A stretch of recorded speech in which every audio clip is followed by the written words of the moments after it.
Hi, everybody. Welcome back to Big Apple Hockey, as I almost forgot my microphone.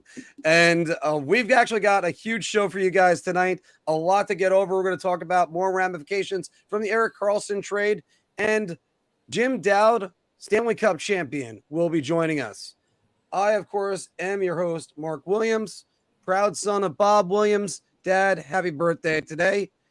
And the host of the Final Buzzer, the man who is the king of Halo, and oh wait, I never flashed my name.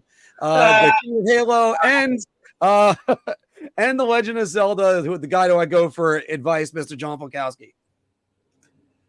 Yeah, video games will definitely have to get me through the summer until hockey comes back. So, but we've got a special guest on today. That should be really fun, and we got some stuff to talk about, including a big trade. Well, we'll break that down again, I should say, but you know, it's stuff to talk about for August. Yeah, I know. And of course, the man, the best beard among us all, Mr. Anthony LaRocco.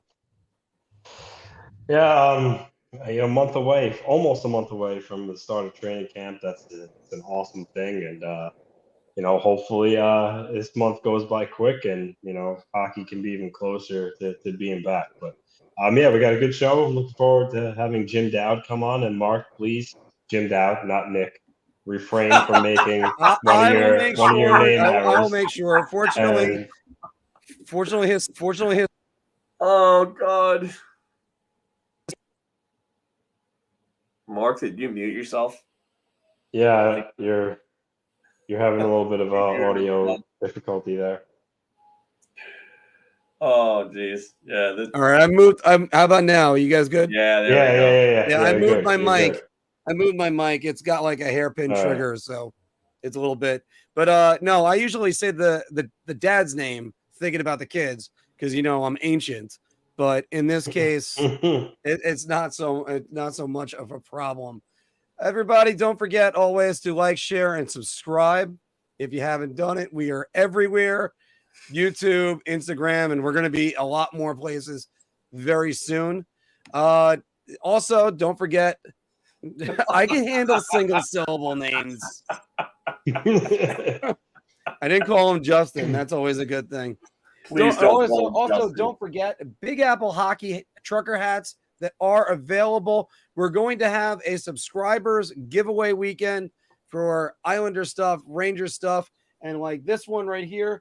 This one is signed by Kyle Palmieri. We are going to give that to one of you guys. Go spread the word. And we're going to start with the A block, more ramifications and more of our thoughts on the Erik Karlsson trade that went down. Obviously, various moving pieces. It was a 3-team trade. The Montreal Canadiens were involved. The Sharks the Sharks sent Erik Karlsson to the Pittsburgh Penguins. And, of course, we're going to talk more about Casey Smith and Jeff Petrie in the Bar Talk. All right, I got out of that. So, Phil, the question I constantly keep asking about this is, does this shift the balance of the Metro Division? I don't know if it necessarily shifts the balance. I just think it makes it a tougher dogfight. I think that they are going to improve offensively, but they didn't do anything to address their defensive flaws. They didn't do anything to address what's going on in net. They didn't. Yeah, I know. I mean, Davey's got a fixation with hair today. What's going on with this? It's a little weird, but okay. But going back to Karlsson, yeah, I mean, you just flashed it up there. 12 players over the age of 30. They didn't do anything to get younger. Yeah, they replaced Dumoulin with Graves, but I think that's maybe at best a lateral move. I don't think Graves is better than Dumoulin, and I know Penguins fans will turn around and say, oh, well, he's been declining the last few years. If you think Ryan Graves is that great, I got something to tell you. He's not. He's a solid maybe a 4, but you're replacing Dumoulin, who is playing top pairing minutes with Letang for the longest time, for a guy that's really not fit to play that role. Not a bad player at all, but just not a great player. And I really don't think that they did anything to adjust, to really address two great problems that they had on defense and in goal. And no, I wouldn't say this shifts the balance. Like I said, I just think that Pittsburgh has a better chance of making the playoffs. And I could see 5 teams out of this division making and 3 teams out of the Atlantic. I mean, you look at Boston. Boston's going to have some problems. Unless Charlie Coyle and Pavel Zacha step up and really fix their center problems, I mean, where's their center production coming from? Someone else? I mean, is Fabian Lysell coming in and helping this offense out? Because this offense is going to lose big time without their top 2 centers. I mean, I look at Ottawa and I say Ottawa's a borderline team. They could make it. They'd be a surprise. Detroit's improved, but are they good enough to make it still? Tampa, I still think they're going to make it. I think their core guys are going to keep them alive. Vasilevsky, Stamkos, Point, Kucherov, Hedman, Sergachev, they're all still there. They're all going to be logging tons of minutes. They'll make the playoffs.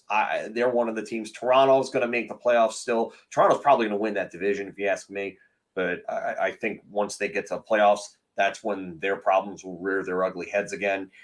But I can easily see 5 teams making the playoffs out of this division between the Rangers, Islanders, Canes, Devils, and Penguins. Because I think those teams can really do some damage against teams from the Metro. And then, again, it's a dogfight amongst themselves. So you might be seeing a lot of 3-point games handed out between these teams with games going to overtime. Anthony, what do you think? Does this change anything in the Metro, or are we still looking at basically the same 4 Metro teams that went to the playoffs last year? Before I talk about this, I just wanted to ask Marc, Jim Dowd just messaged us in Big Apple Hockey. He said, "Hey guys, are you calling me at 6:30 with a question mark? And then also, can you send me something to post on my social media of how people can listen to things?" So first, Mariota, I know it's the first time you coordinated a guest, but how did you not I sent him the link twice. How does he still not know what to? He's asking if we call him. You got to make sure you handle that. Send him the link of how he logs on. I got it. All right. Go with the question. I'm just saying. I just saw the message now. It just popped up when Phil was going on. So make sure we just make it clear with him of how he could get on. It looks like he also wants to post something on his Twitter, which is really cool. So definitely provide him with a link for that. Yeah, I got it. But anyway, while Marc handles that, I don't think it shifts the balance of the Metro at all. Listen, I know Karlsson. We have all talked about this ad nauseum before. I mean, he's not the greatest defender, but he's going to help their power play immensely. He's going to help them move the puck. He's likely going to add to the Penguins scoring a little bit more goals. So I think the Penguins are going to be a better team in some areas. But for me, when I look at their roster, I still see that Tristan Jarry is in goal, and he's, let's face it, he's not very good. And then overall, their defensive group, which Phil touched on a little bit, leaves something to be desired. Because you got Marcus Pettersson. Okay, he's probably the most solid, really reliable defenseman. From there, you got Ryan Graves. He can play a rugged game, but I don't know if he's a guy that you could kind of hang your hat on back there. Red Wheel is at bottom. Is a number 6 guy, so he's who he is. So when I look at their defense core overall, I don't know. I don't see it. I don't see it for them. But again, I'm not taking anything away from Karlsson himself. He's a tremendous add for the Penguins. He helped them score more goals. Just the crux of the Penguins' issues are really goaltending and playing team defense. And I don't really think they did enough to get better in any of those areas. So no, I don't think it's just a balance of the Metro. But I will say, though, as Phil touched on in the Atlantic Division, there are some teams that are going through some things. He mentioned Boston with their center depth.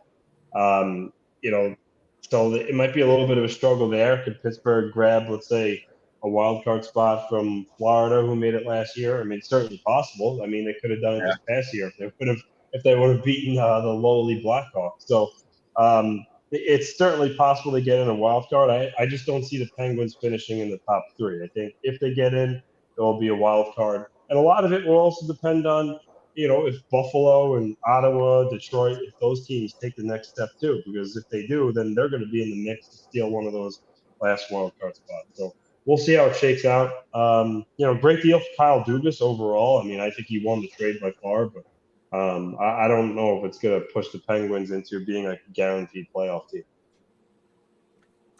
All right. And as far as like as you said before, it's a good deal for Kyle Dubas. It's just I think everyone else improved. I don't really see that them improving that greatly. You're just doubling down on offense, and almost this is sort of like doubling down on a 12. I think Pittsburgh, they could have tore this down a couple years ago, but they didn't. And it's just I shake my head at this. It's just it blows my mind because also how do you have the confidence in Tristan Jarry in a 7-game playoff series, which he's never won one? And I know I keep going back to it. I keep beating this dead horse. If the poor guy sees me on the street, he might punch me in the face. But I mean, he's just never been a reliable playoff goaltender, and this is going to get them. So I was going to ask the question also: do you guys even think this team is cup contenders? Not really. No, I think if they make it, it would take a lot of things going right in order for them to really go far in the playoffs. I look at that forward group too, and I see Malkin, I see Crosby, I see I'm sorry, Gensel. I see Rust. I mean, where are the forwards outside of that? I mean, Ricard Raquel is still there, and that's their 5, but they don't have a 6 forward, and their bottom 6 is not great anymore.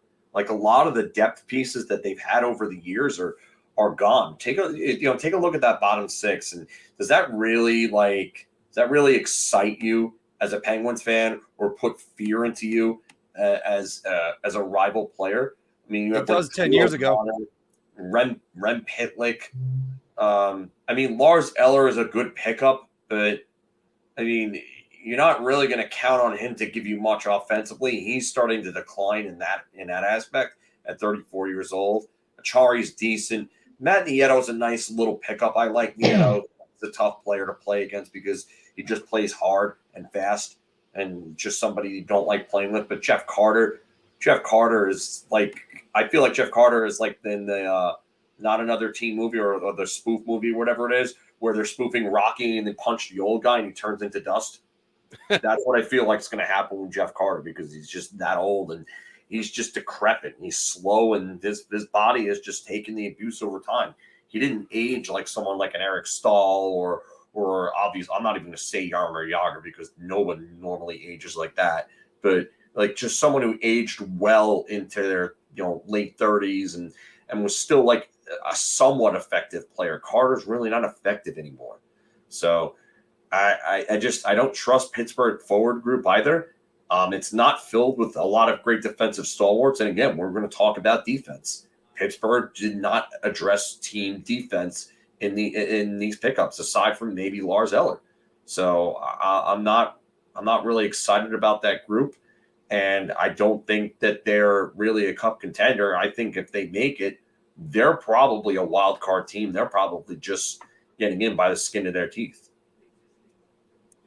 Anthony, and I object to this comment.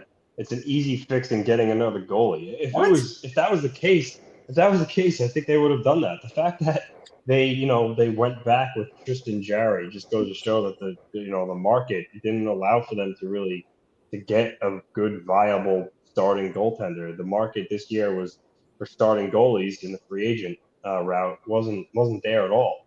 The trade options and Connor Hellebuck and John Gibson both stayed with their teams. So that just goes to show it's not really that easy to consummate a trade for a goalie like that. So, hardest to get. I don't think that this is the case at all. I think Pittsburgh is going to struggle. If Jarry falters, they're going to have Delkovich, and at this point he's not a guy that's going to carry a team. So if one of them gets hurt, I mean, what are they going to do? They're not just going to go up and pick up a goaltender that's going to win a playoff round for them or even get them in the playoffs. So, yeah, I think they're in trouble in net. And David, yeah, I think it's not an easy fix in getting a goalie at all, especially a guy that's going to be a reliable starter that could play 60 games. I just don't see it. I think Pittsburgh missed the boat there, and now they're stuck with what they have to at least next season. Because also too, how often at the trade deadline do you see a team acquire like a really good goalie? It's very rare. So Very rare. I think this Yeah, is it or for them even for the early offseason. Not only that, but how often do you see another goaltender come in like the middle of the season, end up taking over, from another team, I should say, taking over, and it ends up working out like that? Yeah. That's very, very hard. So, like, the scenario that you're describing here, Davey, is very, very, very rare, and it's not easy at all. And let me go further into that. Georgie just signed a big deal with the Avalanche and just went through his first season with them. And look, I criticize Georgie all the time, but I believe he was still top 10 in save percentage in the NHL. Cam Talbot is washed up. I don't want to mince any words with that one. He was awful last year with the Ottawa Senators. He was okay the year before with Minnesota. Maybe he can do something. He signed a 1-year deal for $1 million to go to the LA Kings. So Pittsburgh had the option to take him, and they didn't. It wasn't a good deal. Now, am I being a little bit harsh on this? Yeah, because I think Ranger fans, we still look back and think it's 2015 or even that. Still remember him in 2017 when he had 33 wins for the Edmonton Oilers. That guy is not walking through that door. If you get Cam Talbot, you might get a serviceable goaltender for a short period, not a long time. He did well when he was in Calgary for that little bit that he was there. But no, I mean, Cam Talbot is not the answer anymore for any team. And I was being a little bit harsh about that one, but kind of have to. I think Cam Talbot's contract status shows you what everyone thinks about him as a goaltender right now at this point. I mean, he got basically a prove it deal. I mean, people are not sold on him as a goalie right now. So if those are your options, I can't say that you're doing well. And being in the shooting gallery that was the Ottawa Senators last year, I mean, that didn't exactly go well on that one either. All right, but we always want to get your thoughts. Am I being too harsh on Cam Talbot? Am I being too harsh on Tristan Jarry? Throw it down in the comments below. Don't forget to obviously leave us a like and subscribe. And that way you could be in for drawings next week as we put together some prizes to give away to you. We're going to do some take your pick segments. We got 15 minutes until Jim joins us in a little bit. Jim Dowd, Stanley Cup champion, will be joining us shortly. And all right, so we're going to, if you got a good nickname for it, take your pick, throw it down in the comments. I'd love to hear a good name. We didn't really think of one. But, Phil, I'm going to start this one with you. Who's going to score more goals next season, Brock Nelson or Mika Zibanejad?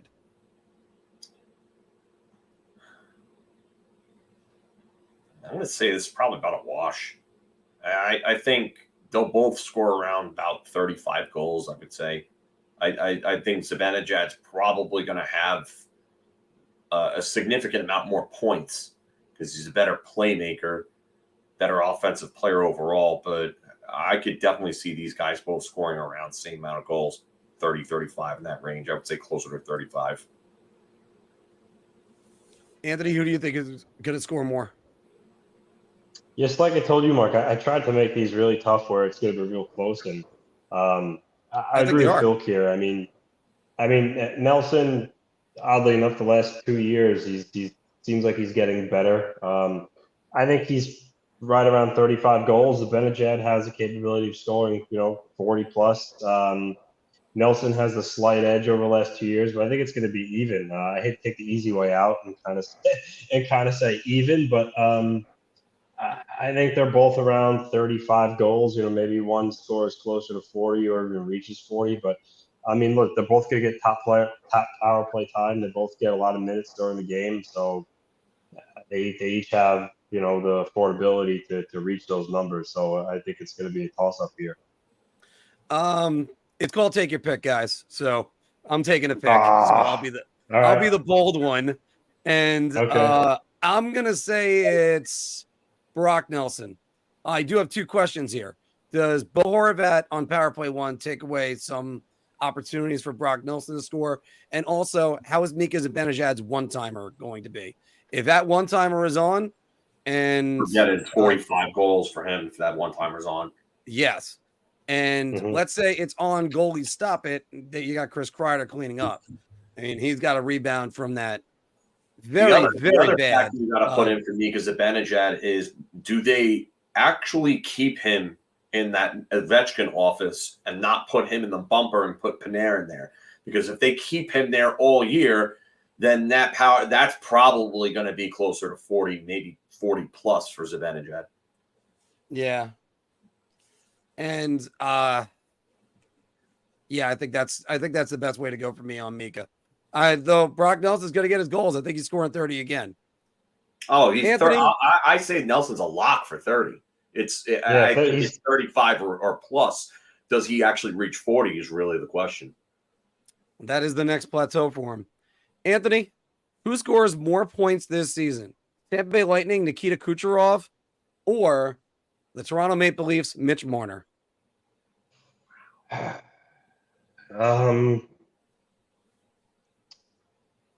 am going to go with Mitch Marner. I think Tampa Bay's going to be a little bit of a weaker team this year. I think that could play in a role with Kucherov. Don't get me wrong, still a phenomenal player. Marner got so close to 100 points last year, 99. I think this year he finally eclipses the century mark. But I don't know. For some reason, I just think the Lightning may take a little bit of a step back, which may also correlate with Kucherov and maybe scoring a little less. Meanwhile, Toronto, I mean, offensively, they're, really unchanged. I think Mitch Marner is going to be Mitch Marner. I'm going to say Mitch Marner edges out Kucherov. But once again, it's close. You could go either one, and you could be like, all right, oh, yeah, I could see that happening. Phil?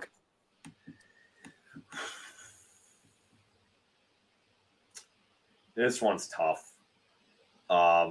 Both teams lost some guys, but they brought in some guys that I really think are going to help them out big time. Like Toronto brings in Tyler Bertuzzi and Max Domi and adds them to that big four. And you're now going to push David Camp. I mean, I know Michael Bunting's gone, but I mean, if you ask me, Bertuzzi's the better player than Bunting. I like Tampa Bay bringing in Connor Sheary to help out. Brandon Hagel has taken a step offensively. For me, I'm going to go Nikita Kucherov just because I think that he's due for another 100-point season. I just think that he's eclipsed it 300 times. I mean, wow, he's at 300 points. Wow, 300 times. I'm screwing up here. He's eclipsed it 3 times, and he's had about 350 points in those seasons. So to me, that's a really, really good player. If he stays healthy, I personally think he's a lock for 100 points. I think he's that good. So I'm going to go with Kucherov, but I wouldn't be shocked if this is Marner's first 100-point season. I'm actually going to go Mitch Marner. I still think the higher ceiling is right now with the Maple Leafs, offensively speaking. You got to hope that Stamkos is still going to do what Stamkos has been doing the last 2 years. He has been absolutely phenomenal in the last 2 years when you thought it was going to take a turn the other way for him. And, it's just, I have to think Toronto right now is in their prime. And that's the reason why I'm going with that one. Social is saying, or Wicked is saying that he's going with Mika Zibanejad to get more goals than Brock Nelson. Interesting. Interesting from the Islander fan, yeah. Well, Anthony picked Mika Zibanejad, and I was ready to pick Brock Nelson. I think I went. I think I did. I wouldn't be shocked if Nelson scores like 1 or 2 more goals than Zibanejad. Would not be shocked on that one in any way. So I guess I'll have to get this one. Who is going to get more goals this season? The Montreal Canadiens, Cole Caulfield, or Josh Norris of the Ottawa Senators? And guys, I got to ride the Cole Caulfield train. He had a short season last year, and he looked incredible. I think he had 25, if I recall correctly, off the top of my head. I should have that number. Like 26 in 44 games. That's incredible. That's a 50-goal pace. Almost. I'll take him. It's Cole Caulfield. Good job by Josh Norris, but Cole Caulfield. Now, can he stay healthy? Phil. It was 26 in 46 games. Phil, go ahead. Who do you got here? Is a layup an option for this one? Oh, yeah, sure. We can do layup on this one. Yeah. This is Cole Caulfield, my man.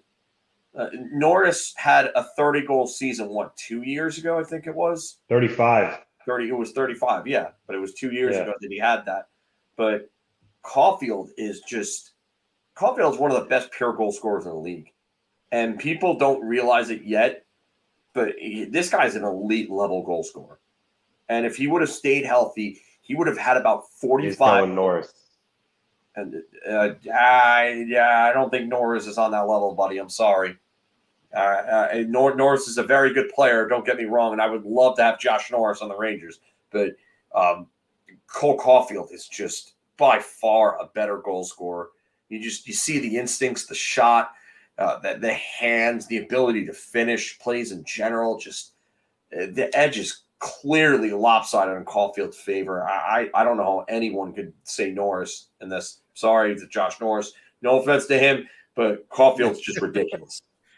Well, and also he's been outstanding as a goal scorer since Marty St. Louis took over as head coach. Anthony, are you saying Josh Norris? No, I'm going Cole Caulfield. Guy's a goal scoring machine. I think it's going to be Caulfield. However, I will say though, Josh Norris only played in 8 games last year. If he played a full season, his goal totals over the last 2 years would have been higher than Caulfield. Then again, Caulfield got hurt too, so you never know. But it would have been a little closer. Nonetheless, I'm sticking with Caulfield. But I also, if Norris is healthy, he's already had 35-goal season. I wouldn't put it out of the realm of possibility he scores 35 again, or maybe even a little bit more. So, but I'm going to go goal. I think Caulfield, only because I do think he has the actual potential to reach 50. I don't know if he will next season, but I think he has that type of goal. I think Caulfield, if he stays healthy, is 40+ easy. Now we got 3 more guys, and Jim's going to be coming on in 8 minutes. So we have who's going to have more assists this season? National Predator Roman Josi or Colorado Avalanche Norris Trophy defenseman, speaking of Norris in a different manner, Cale Makar. Phil? This is really tough because we saw 2 years ago Roman Josi basically pulled an Erik Karlsson and had the entire National Predator offense running through him. Yeah, except his team made the playoffs. I mean, provided that Matt Duchene had a career year, Philip Forsberg had a great year. I mean, there was talent around him. There's not nearly the amount of talent around him now. But I wonder if Roman Josi is given the driver's key, again, to just drive that entire offense in the same way that Karlsson did in San Jose. I'm going to go with Makar, though, only because of the fact that, I mean, in terms of pure offensive ability amongst defensemen, he's the best in the league in that regard. There's just no argument to it, as much as we all love Adam Fox. But I think Makar has more talent around him, and I think that's why it's probably in Makar's favor. I think Makar will end with more. Anthony? Yeah, I'm going Makar too. I mean, Yosi's got him beat by 7 assists the last 2 years, but as Phil said, the Predators have lost some talent with Ron Johansson and Duchene. They're having going to have an influx of, more younger players in their lineup this year. The Avalanche are going to be, expected to be another, cup contending team, and they just overall have more talent in their lineup. So I'm going to go Cale Makar here. I was going to try to say I was going to go with Yossi because he's a little bit more durable, but Yossi missed some time last year as well. And that was part of the problem with his lack of production. Yeah, I'm going to go Cale Makar. I had him in fantasy last year. It kind of killed me that he wasn't on another planet like he usually is. But in this case, yeah, Cale Makar, if he gets 87 or 80 games, he'll have like 87 points, something like that. It's ridiculous. Anthony, which goalie has a higher save percentage this year? Jake Ottinger of the Dallas Stars or Philip Gustafson of the Minnesota Wild? Who has the higher save percentage? Gustafson surprised people last year with his play after being traded from Ottawa. Granted, he played in less games than Ottinger, so you consider that. But I'm actually going to go against the green here. I'm going to say Gustafson. I think Minnesota plays more of a defensive-minded game. They have for a while. Dallas plays a little bit more open. And Ottinger's really good, one of the best young goalies in the league. But I think Gustafson's going to be a little more insulated with the style of play the Wild have. He's also a big guy. It all depends. I mean, could have it been a fluke last year and he plays like he did with Ottawa? Maybe. But like I said, I'm going to go against the grain here. I'm going to say Gustafson has a slightly higher save percentage than Ottinger this coming year. Philip, what do you think? He's going to come down. Like you don't put up a 930 save percentage in consecutive years, unless you're Dominic Hasek. Then you're the exception to just about every rule with goaltending. But I'm looking at this Minnesota roster, and it's not great. And I don't like their defense. Dumba's gone. I mean, you got – and not that Dumba was a great defenseman anyway, but he could at least move the puck. But look at it. Spurgeon, Brodin, Middleton, Goligoski, Merrill, and Brock Faber, who I was high on, and Kalen Addison too. But if Faber and Addison make strides going forward, then maybe we're having a different conversation during the season or at the end of the season. But I'm just not high on this team overall in their defense, and I fail to see how Gustafson comes close to a 931 again. So I'm going to go with Ottinger just because I think Ottinger is probably going to be above a 920. I think he'll be somewhere between a 920 and a 925. And I think Gustafson probably dips down to somewhere below 920, maybe about a 915, which is still not bad. But he's not going to be anywhere near the 931 he was this year. In Ottawa, he only played 9 games his first season, 933 save percentage. 18 games the next year, 892. That was his. Jumping all the way to 931, which I agree with Phil. That's unsustainable for most goalies, if not guys that are kind of on a roller coaster. And I think the last thing just to mention with this is 37 games started. We start seeing him around the 45-50 number. Is that gonna? Yeah, absolutely. So I got to go with Jake Ottinger, who's been the backbone of the Dallas Stars. Guys, last one. Which rookie will have more points per game this year? Connor Bedard or Logan Cooley? And Phil, I'm pretty sure you're going to say that. So let's go right to you. That's not Mark. That's not power. That's not points per game. It's power play goals. Power play goals. Power play goals. Okay, now that makes more sense. Say Bedard. I just think that he's got one of the best shots I've ever seen. His shooting is just ridiculous. The hand placement, the way that he generates torque on the stick. I mean, he's already got like an NHL elite level shot for a kid that's 17, 18 years old. It's stupid. There should be no reason why you should be able to shoot that well before you enter the NHL, before you even play a shift in the NHL. This kid's unreal. So I'm going Bedard. Anthony. I'm gonna go Bedard too.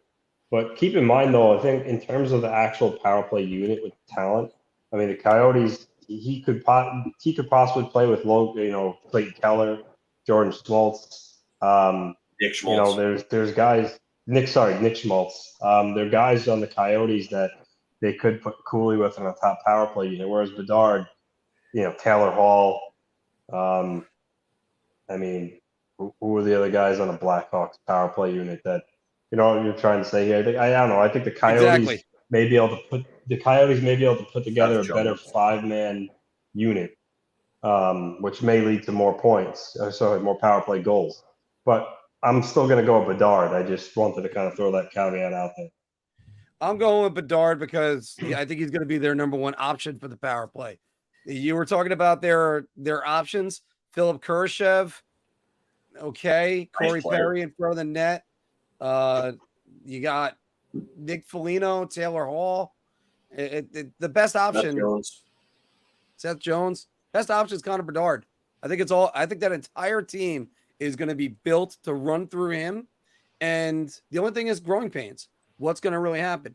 I think there's going to be less pressure on Logan Cooley. And I did add a question about the Coyotes in our bar talk coming up in a little bit. But it's going to be interesting to see what Chicago is going to be doing. But I think it's Connor Bedard all day and all night. All right. And let's check some of your comments, guys. What do you guys think? Wow, Philk chimed in as Philk. I don't know. Ever since I logged back in, that's what it's been doing. Okay. It's been putting in my comments along with the other accounts for some reason. Okay, I could see that. Yeah. All right, I can already see that. Change that or not? Oh, well, where'd that one come from? I meant to hide it. Good. I wanted to get to that one later. Good job. But go ahead, pick out some comments you got right here. We got a couple more. Wait for Jim Dowd. Yeah. All right. And this one's from Jay before, who gets their first NHL hat trick, Lafreniere or Kako. I think it's going to be Lafreniere. I think Kako's going to have a couple more multi-goal games. I think Kako's going to get it first.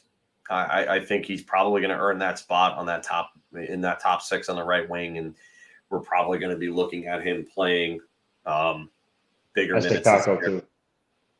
So, okay. I mean, I just think Lafreniere might be a catches Matt Pumple. Yeah. Yeah. At least former Ottawa Senator, I think, Matt Pumple. Yeah, and New York Ranger. He scored his hat trick with the Rangers. Yeah. All right, Mark. I don't know how Jim Dowd just messaged. Are you calling? No, I know it. I'm actually getting. I put in the link a couple. Did you not send the right link? Oh, that would be funny.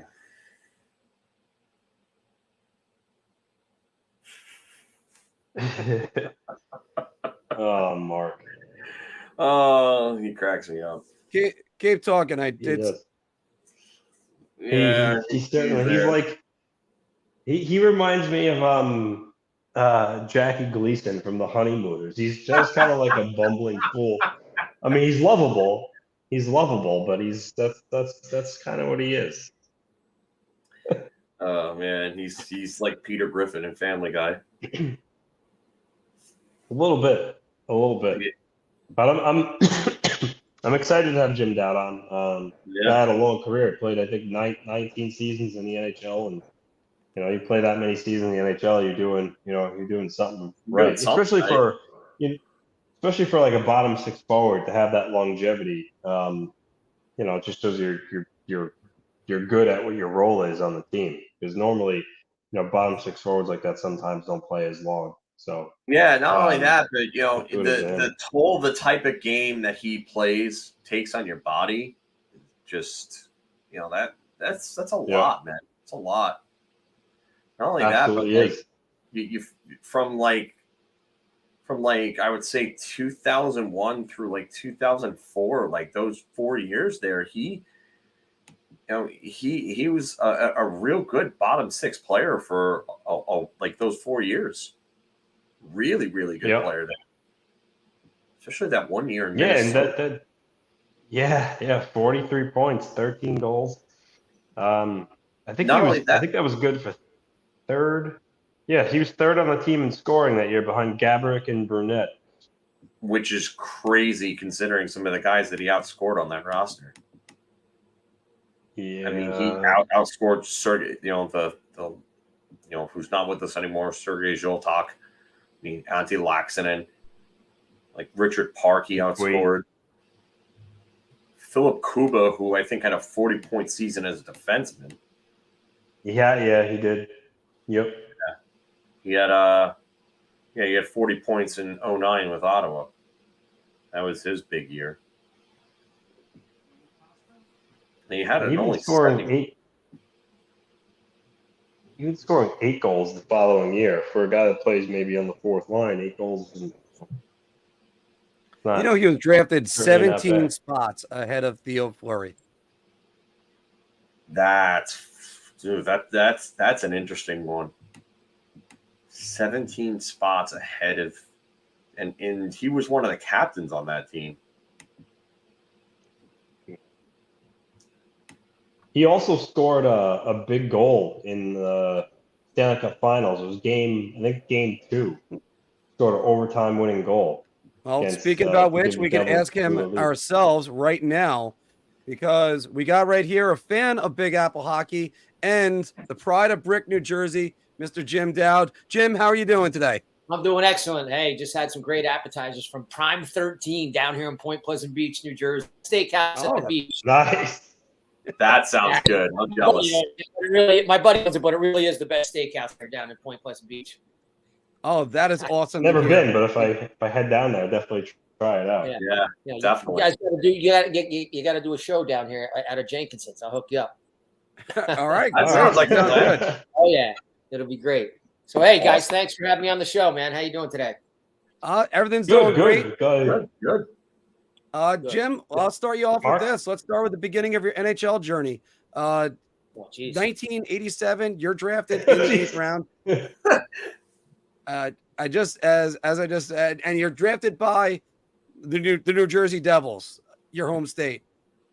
Just how were your emotions about that when you found out about it? Actually, a pretty funny story about that. So, I'm 54 years old. Back in the day, if you weren't from Minnesota, Massachusetts, Chicago, or Michigan, they didn't even take a chance on you. And I tell people this all the time. To this day, man, you only need one person to like you. It could change your life forever. For me, that was Frank Anzalone at Lake Superior State University. And I had committed to them. That was the only school that took a chance on me. I committed to them, whatever, in, November. Back then you couldn't, do anything until your senior year of high school, not like it is nowadays either. So, I committed to them, and then the June draft is coming up, and Frank Anzalone, the coach, says, "You're probably going to get drafted." I'm like, "Yeah, really?" Didn't even cross my mind. And I never told anybody this, but I said the only team I didn't want to get drafted by, I told myself this, was the New Jersey Devils. Because I thought it was going to be a charity pick, right? Back then there were 12 rounds, and I'll never forget. It's about 5:30, and I get a phone call from Marshall Johnston, who was the director of player personnel for the Devils, and Max McNabb was the GM. But Marshall Johnson called me and told me, they drafted me, in the 8th round, and I was pretty fired up actually, because I'm a you find a silver lining in everything, pretty positive guy. I'm like, oh man, this is great. The first thing I said to myself was, oh great, at least it wasn't the 12th round. It's only the 8th, so it wasn't a charity pick. But you know what? And I proceeded to go to a party that night, had a blast, and it was amazing ever since then. Max McNabb was a great guy. He's the one that got the Devils started. And then that year, actually, that's when Lamorella came in, 1987, 88. Yeah, They hired him. So, but that's a great draft story. You know what I mean? The only thing I didn't want to, because I thought it was going to be a charity pick, and then it was with 8th round. You know, it goes my positive thinking. Oh, great! It wasn't a charity pick. It wasn't the 12th round.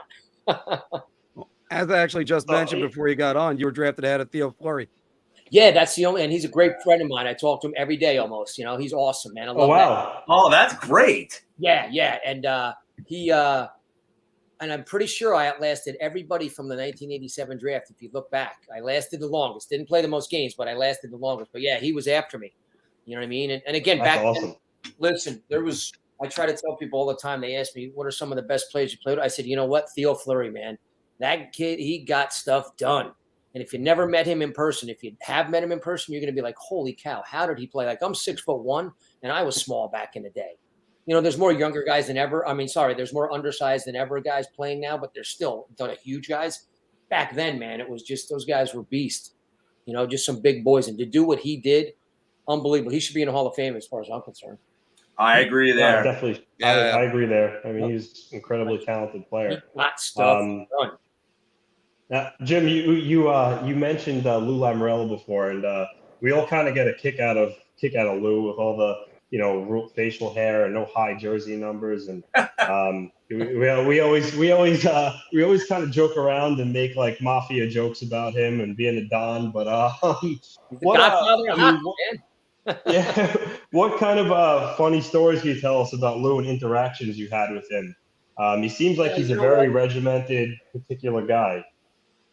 Yeah, he is, but you know what? He's one of those guys that he's easy to talk to. He just had that persona, which I think he likes a little bit, but he's an amazing human being. And listen, to do what he's done for this long, and if you look at the history of things that he's done, I mean, he started the Cape Cod Baseball League. He started Hockey East. He was one of the guys that started that. Like, he's done some incredible stuff. Wow. And to do what he's did this long in the NHL from 87, 88, and to be that successful, you're doing something right. But he's just one of those guys, man. I don't know if you ever met him. You ever shook his hand, man? He looks you right in the eye. His handshake, it's like a freaking vice grip. Like, he's as old school as you get. And I love that kind of stuff. I played better for guys that were like in my face. Hey, Dad, get your head out of your ass. Get right up in your grill, and then like, all right, I'm going to go prove this guy wrong. Like, I love that kind of stuff. I played for Rick Lee in Vancouver, and I'm not blaming anything on him, but he was a total players coach, and I didn't play well for those types of coaches. I played better for guys like, Lamoriello, who was like regimented, and you had to do this. It was like sort of military style. I love that stuff. But yeah, pretty funny story, man. It was my second go around with the Devils. What was it? I was 39. He brought me back for a year. We're sitting in a meeting in Anaheim, and for some reason I had my phone. My phone was still on. I had the ringer, U.S. Blues by the Grateful Dead. When my phone rang, it would play U.S. Blues. And I'm sitting next to Scotty. Nice. We're in there meeting with Lou. Remember that year when we were doing very well, but he fired Claude Julien. He took over. Yeah. Oh, yeah. Wow. It had just happened, and we're sitting there in a meeting, man, and all of a sudden my phone goes off. I'm trying to fumble. It's playing U.S. Blues for like 30 seconds, man. I couldn't get off the phone. And he just looked at me like with that glare. I just look back. I'm like, yeah, Lou, I know. But the guy's got a heart, man. It's just, and again, I know everybody's all over him at different times, and somehow he just gets the most out of everything that he has. I had 3 Stanley Cups with the Devils. I mean, almost 5. Some of the stuff he's done with the Islanders has been incredible. Jim, speaking of motivators and being in leadership positions, you were a letter in Minnesota. How was that like, wearing a letter on an expansion team and being one of the early leaders of that Minnesota hockey club? Yeah, it was great, especially for Jacques Lemaire. I mean, I played for Jacques for 7 years of my career, and obviously he's the one that got me into the NHL full time. My 3rd year pro when he came into the Devil system. He loved me. And it's amazing. It's a pretty cool feeling. It's no big deal when you don't have it on. You're not really thinking of it. But when you get that A and then all of a sudden you get upgraded to a C in an NHL team, it's pretty cool. I mean, can't go any higher than that. You know what I mean? It's the highest league and the best league in the world. Everyone wants to be there. And for a guy like Jacques Lemaire, I mean, Hall of Famer, guy's got 12 Stanley Cups under his belt. He's one of the reasons the Devils were the reason why they were. When Lou brought him in, that changed the whole persona of the Devils. were there any little like regimented things that he had you guys do, or like specific things, sets of rules that he had you guys adhere to that like kind of kept you guys in line and kept you guys focused? Or you know what? He wasn't a big rules guy, and he just was. Everyone's got this persona about him and this defensive coach and all that. That's a bunch of BS. You know, like his training camps were great. You showed up. We did no testing. He could care less about what you did in the weight room. Like literally no testing. No testing. You know, the only testing we did was you're on the treadmill where you'd walk for 3 minutes and it would get harder and harder. And then maybe, you'd be on there for maybe 12 to 15 to maybe 17 minutes. But that wasn't because that was to check your heart rate and all that. We did no testing. You show up to training camp. He wanted to see you play hockey. He wanted to see hockey players. He didn't give a shit about the weight room and anything. He would tell us at Christmas time, guys, I don't want to see anybody else in the weight room. You could do push-ups and sit-ups and pull-ups. I don't want to see anybody else lifting any more weights. You know what I mean? That's how he was. And he just wanted to see your decision-making. But he wasn't big on too many rules and all that kind of stuff. He's one of those, I give you too many rules, guys, more chances to break them. Use your common sense. And he was big on weight.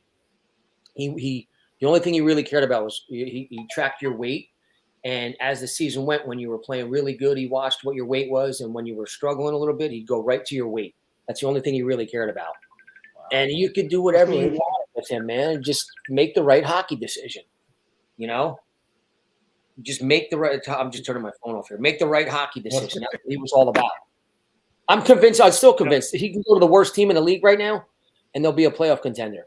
If he went to the worst team in the league and they had some talent, they're automatically a Stanley Cup contender. Practices were simple. They were awesome. You know what I mean? I loved it. Like, I love playing for him. I think he's the best coach. They would certainly all defend that year any team. They would all defend. I think it was 2002 that you were at the Wild. You had 13 goals and 43 points.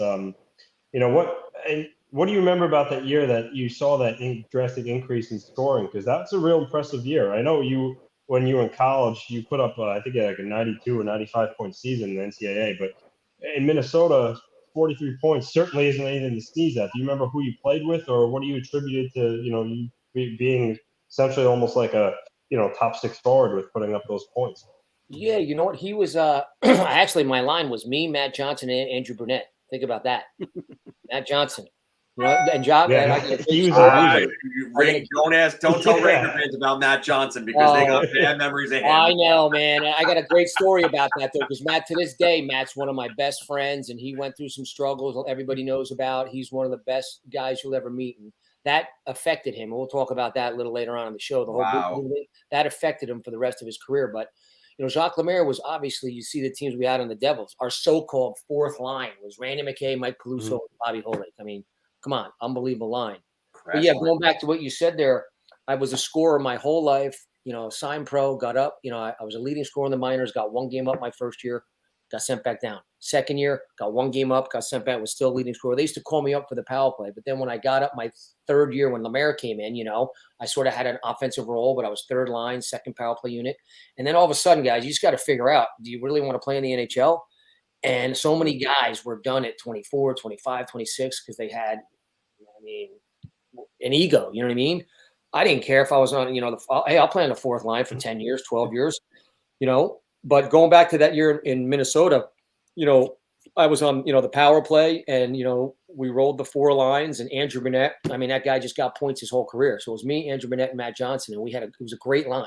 We could do whatever we wanted out there and the puck was always in their end. And, it just clicked. You know what I mean? It was just one of those years where it clicked. Shit, that would have got me about $5 million, $6 million this year. Seriously, hey, 43 points. I'd probably be making between $6 and $7 million a year. You played at the wrong time. Yeah, right? Yeah, but, like they say, what they say, good work if you can get it, right? Exactly. Yeah, absolutely. And Marian Gaborik was on that team. You talked about Theo Fleury being one of the most talented players. How was it playing with a guy like Gaborik? I'll never forget. So the first training camp, he was their first pick ever, the Minnesota Wild. I think he was number 2 overall that year, right? He was their first pick. I remember walking into, when I first got there, they had the rookie camp for the week before we all went in, the vets. And I remember walking into the arena in Minneapolis, our practice facility, and watching him. He looked like Pavel Bure. I'm like, holy cow. And they're like, all right, that's Gaborik. He was 18 years old, just turned 18. I'm like, this kid looks like Pavel Bure. He was unbelievable. I think what do you have 18 goals as an 18-year-old on our Minnesota Wild team. You know what I mean? Yeah. And he just had a snapshot. I mean, that guy, his workout habits as an 18-year-old, his nutrition habits as an 18-year-old kid, he was just so far ahead of everybody else. And his quick snapshot and all that, he was unbelievable. His thighs were insane, you know, and he was all typical European, you know, skinny little arms, like rails, but shoot the puck, unbelievable. And he had the midsection and the thighs, and he was just a machine, you know. He was a heck of a player, man. He was a special player, obviously. You guys know him from the Rangers, you know. Yeah.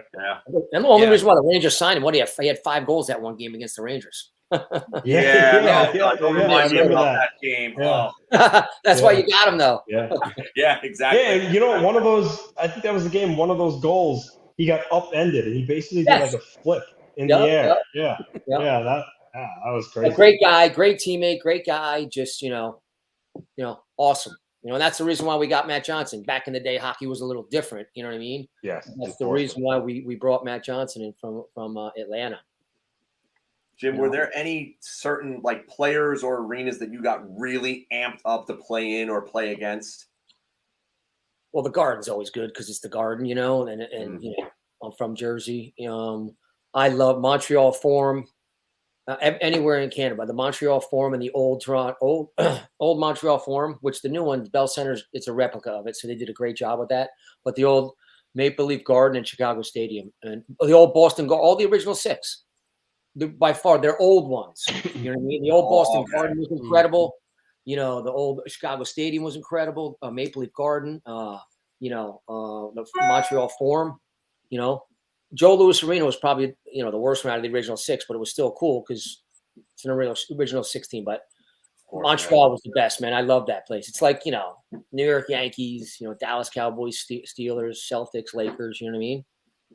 Just, I don't know. You guys had to have been to the old Montreal Forum, right? Or no? No, I haven't. I never made it to the old Forum. Yeah. The good news is the Bell Center. Yeah. The good news is the Bell Center is a legit replica of it. You know what I mean? Yeah. Like the one in Toronto. Big Apple hockey road trip. Here we go. But those ones were great. You know, I had that old school feel, you know. Toronto, Jim, Montreal. I want to ask you about I'll take this one home. Go ahead, Mark. No, go ahead. Jim, I want to ask you about your first professional coach. I saw this story you tell it the other day about Herb Brooks with when he was coaching you in Utica. Oh, Herb was, yeah. And your first NHL goal. Go into that. Nice. Yeah, so funny story. So the Devils tried to get me to sign pro after my junior year at Lake State, you know, and I didn't even think for a second. I loved college. We had already won a national. I wanted to go back and graduate and try to win another one. So I went back. I ended up signing, obviously, after my senior year, and that's when they brought Herb Brooks in to coach. We had about 9 of us panned out from the 87, 88, 89 draft. So Lou Lamorella brought Herb Brooks in to coach the Utica Devils. Get this, no assistants, nothing, just Herb. You know, he was brought in just to teach us, like, you know, basically what it's like to be a professional. That I mean, Herb Brooks coming to Utica, New York. You know, he was only going there for 1 year. Tom McVie was the head coach of the Devils.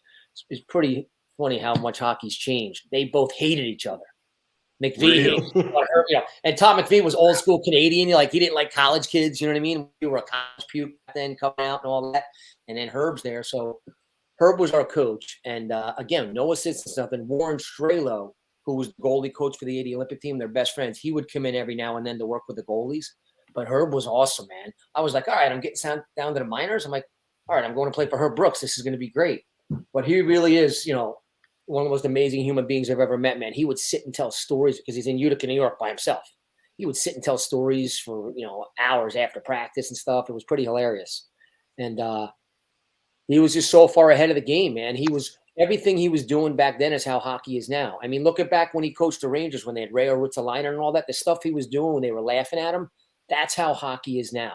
He was so far ahead of everybody and just an amazing human being. So, again, that was my first year. I got 1 game up. My second year pro, they fired McPhee, and Herb Brooks got the head coaching job for the Devils. And I was leading scorer for him in the minors. But they were still loaded at center, so I got sent down. I got 1 game up my second year. That was against the Rangers, got sent back down. And then they didn't have that good a year, so they got rid of Herb. He went to the Pittsburgh Penguins organization, up in upper management, and they brought in Jacques Lemaire. And that year, when Jacques Lemaire came in, I scored my first goal in my first game that year against the Nordiques up again in the old Colisée. Actually, that was a great rink, Colisée. And less than a week later, at my house in Brick, I don't know how I got the address. A handwritten letter, a note from Herb Brooks congratulating me on my first NHL goal, which is pretty cool. Oh, I wow, got it. that's Oh, awesome. wow, that's awesome. I'm gonna dig it up and post it for you guys to see because That's awesome. Definitely. Oh, and I was great. like, man, this is crazy. It's like a beautiful handwritten letter from Herb Brooks. I hadn't seen the guy for a year, and he, you know what I mean, congratulated me on my first NHL goal. But everything you see in the movie Miracle, like the legs feed the wolves, all that kind of stuff. Yeah. He used to say, man, he goes, Jimmy, get those legs going. You know what I mean? That's what's going to get you and keep you in the NHL is your legs. Those are no exaggerations then. Yeah, no, except for the one where he didn't curse in the movie, but he used to be like, hey, Dowd, you look like a monkey fucking a football out there. What are you doing? Yeah, I think in the movie he said screwing a football. Yeah. Something along those lines. And by the way, I got the best Herb Brooks stories ever. So Bill Hurd who's one of my great friends to this day. So again, we had 8 or 9 of us that panned out, and back then AHL was still a little bit like Slapshot. You know what I mean? You had guys that would literally. Oh, my favorite movie. And they didn't count, and they did not count 10-minute misconducts in the penalty or PIMS.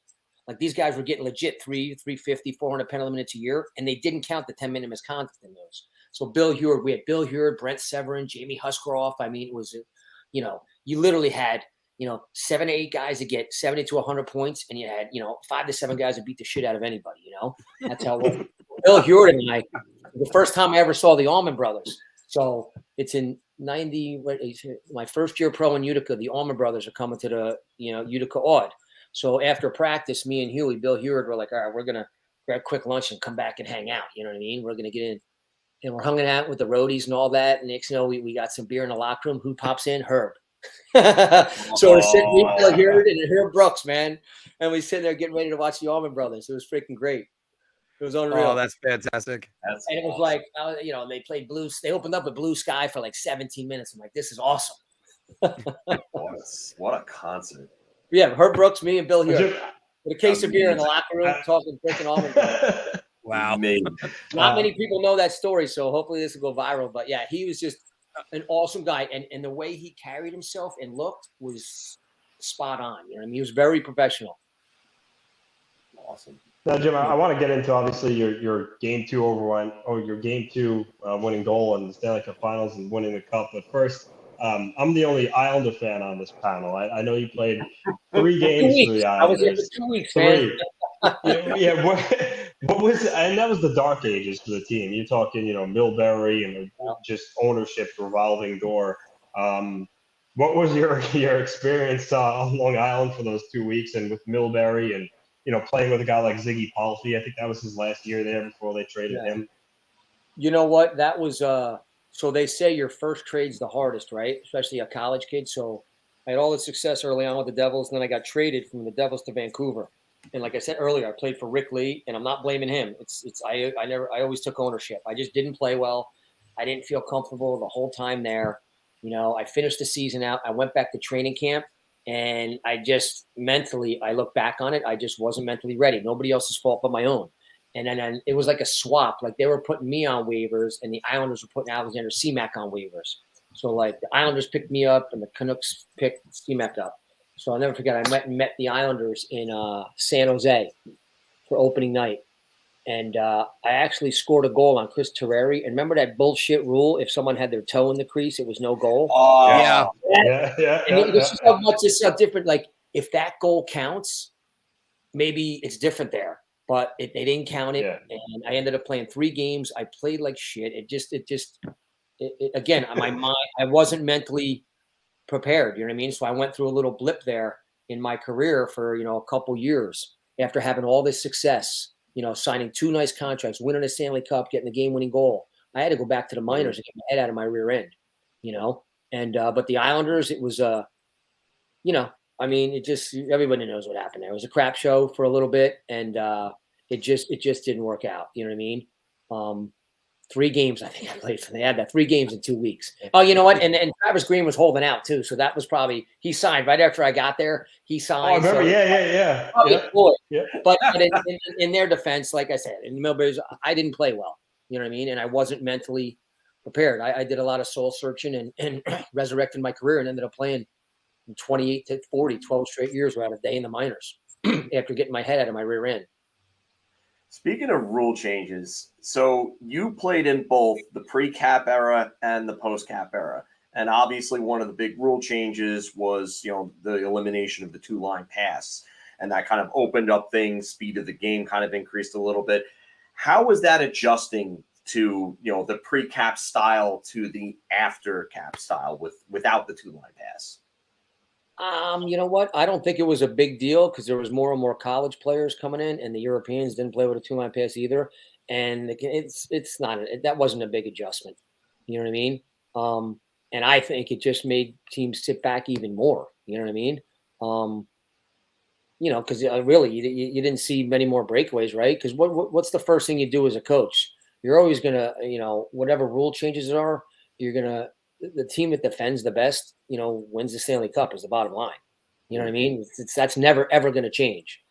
Personally, I think they should put the red line back in, but it is what it is. They've done a lot of things you scratch your head at, but they've done a lot of good things. And, it's just evolving, I guess. But it wasn't a big adjustment, especially for the college or the Europeans at all, because we never used the red line. Yeah, that's a good point. Jim, last year you had the New York Rangers that they went to the conference finals, and then they wanted to take the next step. A few years ago, it was the Islanders' turn. They went to 2 straight conference finals. They were trying to win their first Stanley Cup. You guys in 94 lost in the conference finals. And by the way, you played in the conference finals with 3 different teams, which is also pretty good. But you get teams like that they think they're right here and they just want to get to here. You guys first, let's go with 95. You guys did that. Was that, that was just a total team effort. That was amazing. What made that season so special? You know what? The year before, and you know what? The year before, we actually came in 90. That was my official rookie year was 94, right? So that year, we actually came in second. And if you look at the stats, in 94, we were either first in goals for, second in goals against, or vice versa, right? And then the next year after that, same thing. We were first or second in goals against. But in 95, we came in 6th place in the regular season. We didn't have that good of a regular season in 6th place, you know what I mean? And everything just clicked at the right time. But we had the horses, man. I mean, the only change really was we had Bernie Nichols my rookie year, who was one of the best players. Oh, he's awesome. Love that guy. I just talked to him the other day. He's a great guy. And we swapped him out for Neil Broughton, who's actually one of my favorite Americans of all time. He came in, and that was basically the only change. But we were just hungry, and we had the right mindset. We had the right horses. I mean, shit, man. That was a team of all-stars that wasn't your so-called, Wayne Gretzky or Mario Lemieux all-stars. But as far as I'm concerned, Claude Lemieux should be in the Hall of Fame. First of all, let's get that right out there, because Guy Carbonneau, love the guy, love the way he played. But if he's in the Hall of Fame, Claude Lemieux should be in the Hall of Fame. I agree. Yeah. Best playoff player, freaking one of the top playoff players of all time. He was awesome. Richer was just incredible. That guy, people don't realize him and Lemieux never lifted a weight. Lemieux, he lifted weights one summer. He had a shit year. He goes, I'll never lift again. Those guys were just big human beings that were athletes that were unbelievably big and skilled. Stéphane Richer got on the scale during the playoffs. He weighed 237 pounds. But he skated around through everybody. Unbelievable. People don't realize how big that guy was and the skill. Yeah, I never thought he was that big. 237 pounds. Oh, and Lemieux, and then we had, John McLean. I mean, the list goes on and on. My line was Guerin, Zelapukin, and me. And then you had the Holik line. You had, Neil Broughton, Tom Chorsky. I mean, we just had a bunch of men on that team. You know what I mean? And our so-called 6th defenseman, I don't like to use word, but our 6th defenseman was Tommy Abilene. He freaking played what? He's pretty good. Pretty good. Yeah, That was. But we were just hungry and ready, and coming so close that year before.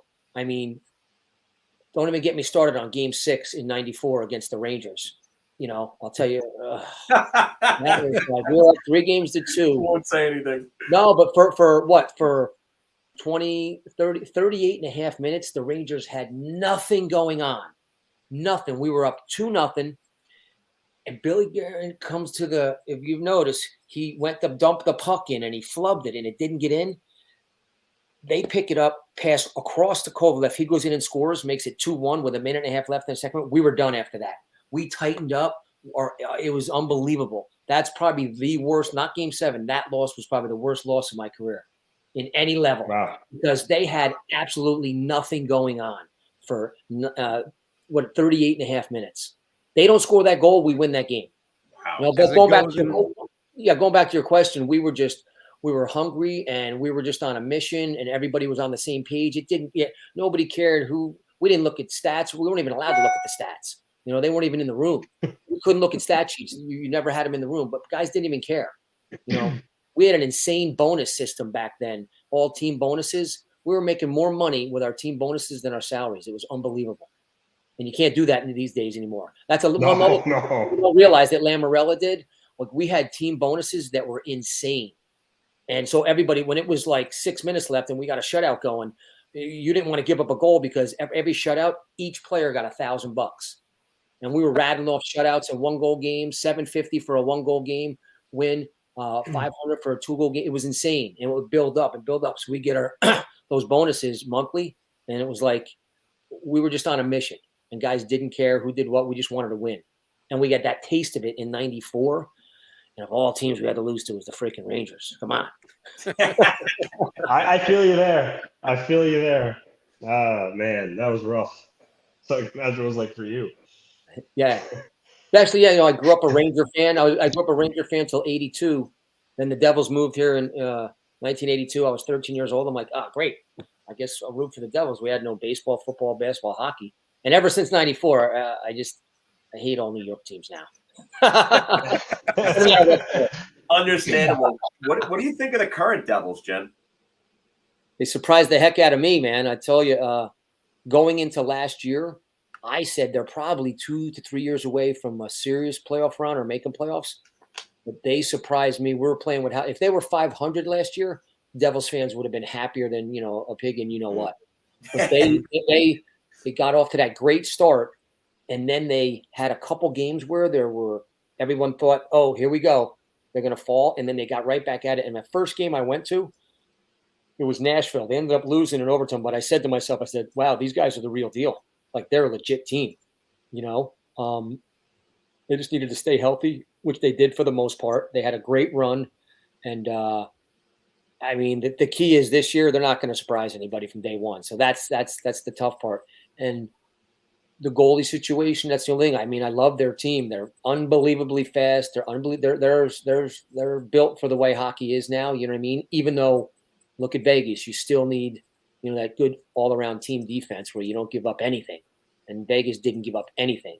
But I think the goalie situation, hopefully they can make another long playoff run here with the goalies they have. But I think they were trying to go after Hellebuck, but he wanted $9 million or something, and that's a tough one right there. But shit, they're fun to watch. Jack Hughes obviously is unbelievable. Nico Hischier, I said it, 3 years ago. I said he's going to be a very good player for 15 years. Might not be the leading scorer, but he's going to be freaking very good. Very good. If he's your number 2 center, man, that's a great team. If he's your number 1, different story. But if he's your number 2, because he does everything very well, but they're fun to watch. And I still can't believe they, beat the Rangers after the first 2 games. I couldn't believe it. Neither could I. Yeah, right? Neither could I actually was at those games, the first 2 games. I'm like, holy cow, they're going to get swept if they don't win game 3. And the Rangers were so tight as a team defensively. Those first 2 games, the Devils didn't have any shots from the inside. Like, anybody could have played goal those first 2 games for the Rangers, they would have won. Anybody. And then that game 3, they just they couldn't put them away. And I had a feeling that was the overtime game, right? Game 3. You're right. Yeah.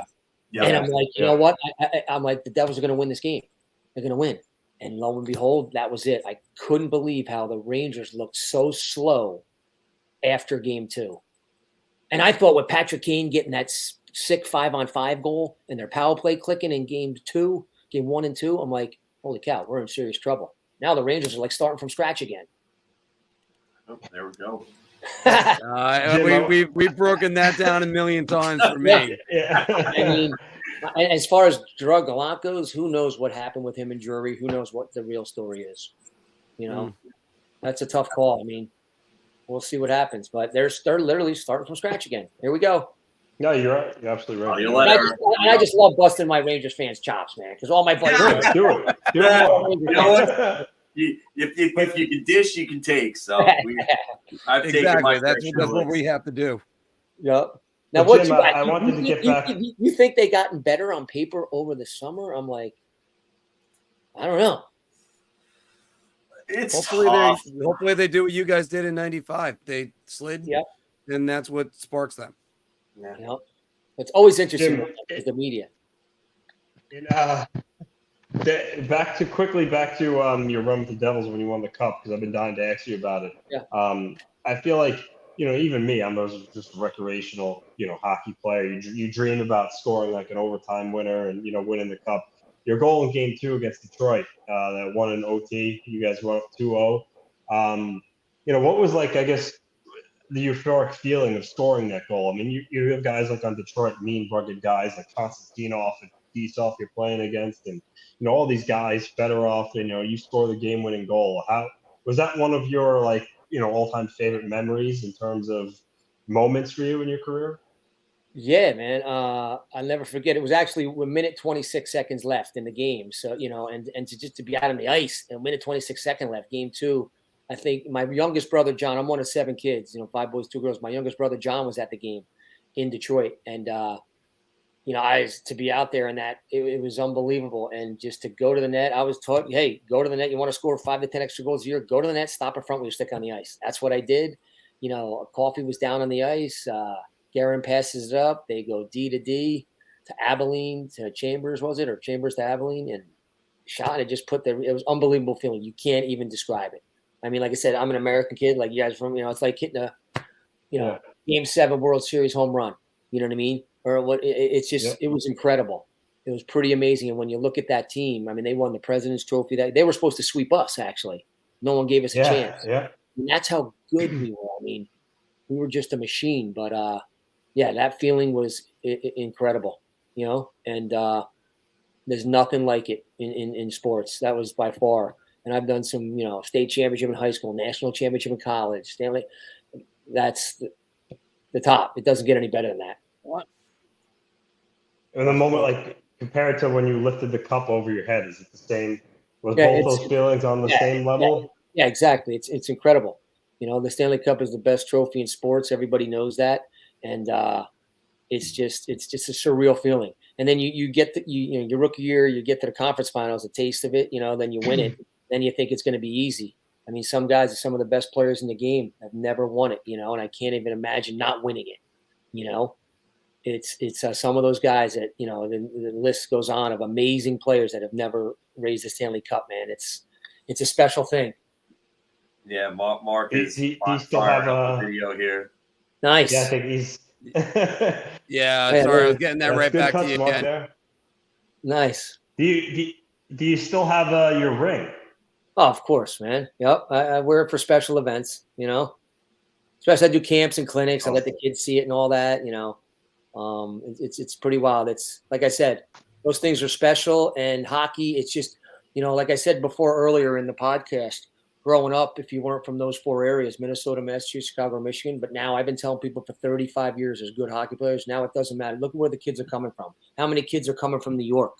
It's unbelievable. From New Jersey, from Texas, from Florida, from California, all over the place they're coming from now. Hockey, there's no reason why they can't have, a couple more teams in the NHL. There's more and more kids playing hockey than ever. All the Europeans want to come here. There's no ifs, ands, or buts about it. The NHL is the place to be. Yeah. Now you also have Shoot for the Stars Foundation? Yeah, no, my wife and I had a foundation for 20 years, and we did a high school all-star game in the summer for 20 years, and we raised the money and gave it all to a individual family or a local charity where we knew that's awesome. The money was going to go directly to help a family. And we did that for 20 years. Great. I still do a bunch of charity golf events, not through that foundation. We had that for 20 years, but I'm always still do some alumni stuff with the Devils and all that.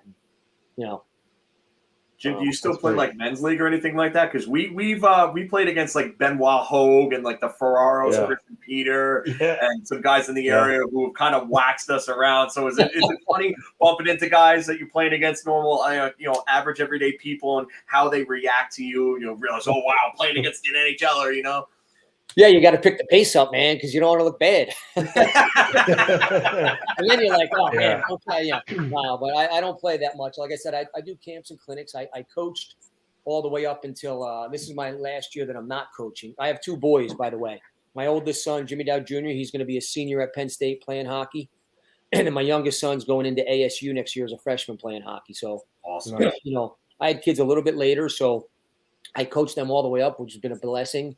And I mean, both kids 2 full rides, which is amazing, and they're doing what they love and going to great schools.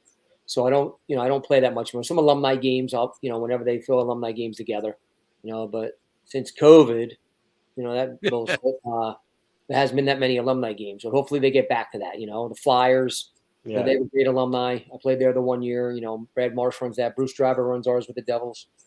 But no, having every once in a while I'll do some pickup stuff, which is more fun than the men's. The men's league can get carried away, But if you get some buddies together, games at the 5, be competitive, have some fun, but you still be competitive. The men's league can get a little crazy. Yeah, I'm with you on that. Yeah, we played.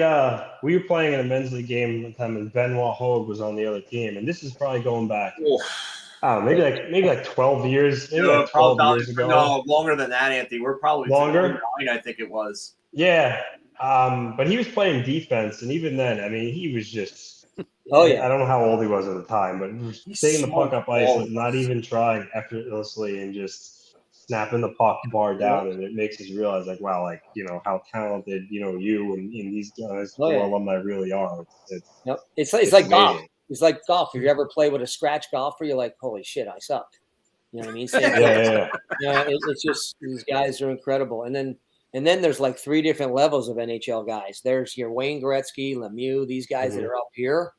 Mm-hmm. And then you have your group that's all-stars, like your Dave Hancock's and these guys that are all-stars. And then you have everybody else. Like there's 3 different levels, you know what I mean? And even the guys that are in that 3rd level, you said, like, they're unbelievable. I mean, just to get 1 game in the NHL, people have no idea. Human nature, the biggest thing is to be negative. It's, he's not that good, that's good. You get to the NHL for 1 game, you're pretty damn good. You're actually unbelievable. Yeah, no, absolutely. Like I worked. Do you know Peter and Chris Farrar at all? Have you? Of course, I know them. I played with Chris the only year that they were ever separated in their life. The only year. They do the Oilers, right? Yeah, we would in Hamilton. I still had that little blip in my career, and played with Chris, man. He had some great stories, man. I worked for their dad. They owned a sporting goods store here in Long Island. But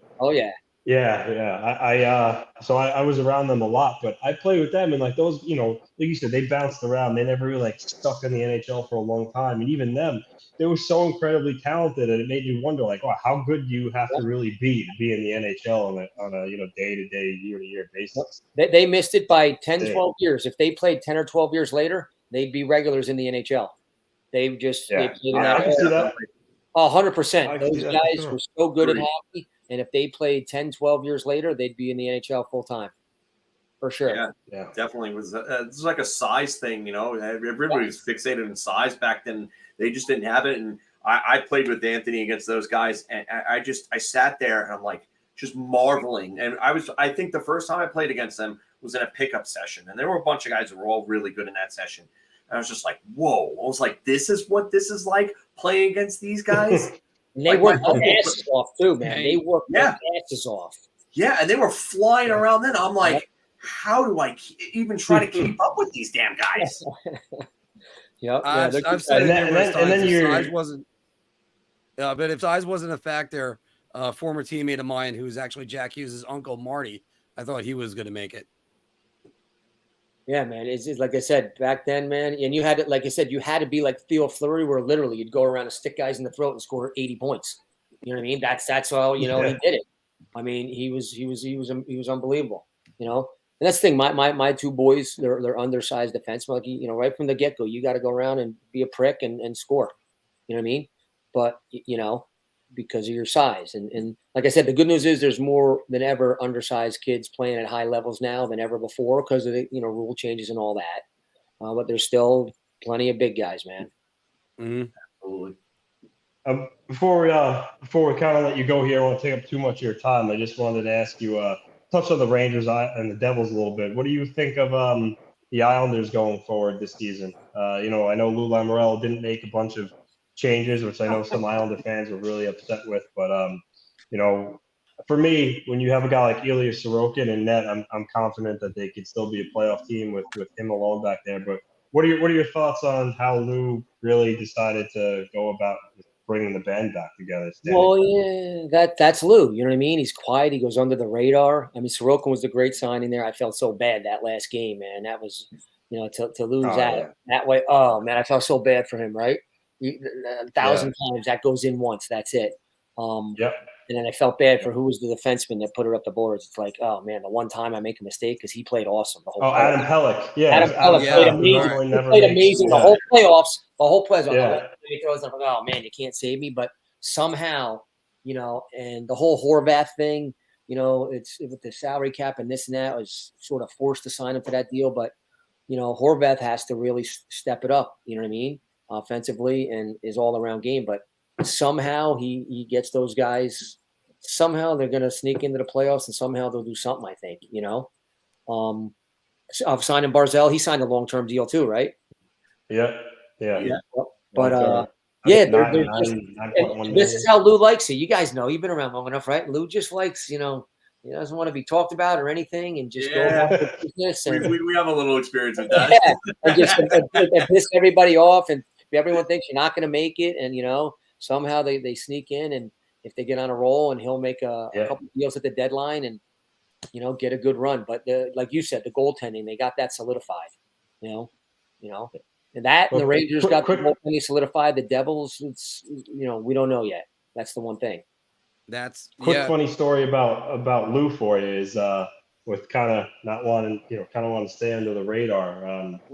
Last year we had we made like an endorsement deal with Alexander Romanov through his agent Danny Milstein, the Gold Star agency, and Romanov was going to make a post on his Instagram wearing our hat, wearing a shirt, telling people to check us out. His rep sent me the video. He's like, just okay this. He's gonna post it. I kid you not, like an hour later, he calls me back all frantic. He's like, do not post that video. You cannot do it. He's like, all I can tell you is someone high up in the Islanders organization heard about it, and they said, no, he can't do it. And we just all kind of start laughing. Like, we just got axed by Lou. I would bet my life on it. How did he find out, man? You can't let anything sneak out, man. Yeah. You know what? My guess is that the Gold Star agency at Rex Romanov probably maybe tipped off Islanders PR just before I'm about to post this whatnot, and I guess they maybe got wind of it and put the axe to it. So that's a Lou story for you, But I'll tell you one thing about him. You do right by him, and it's like once you're in, you're in. He'll do anything. People have no idea how he's helped players, employees post-career with their lives. He's an amazing human being, man. He's done so much for so many people that nobody knows about, Yeah, and we usually have this graphic we'll throw up for Lou to be like, don't cross the road. You got to get him on the show, man. You got to ask him.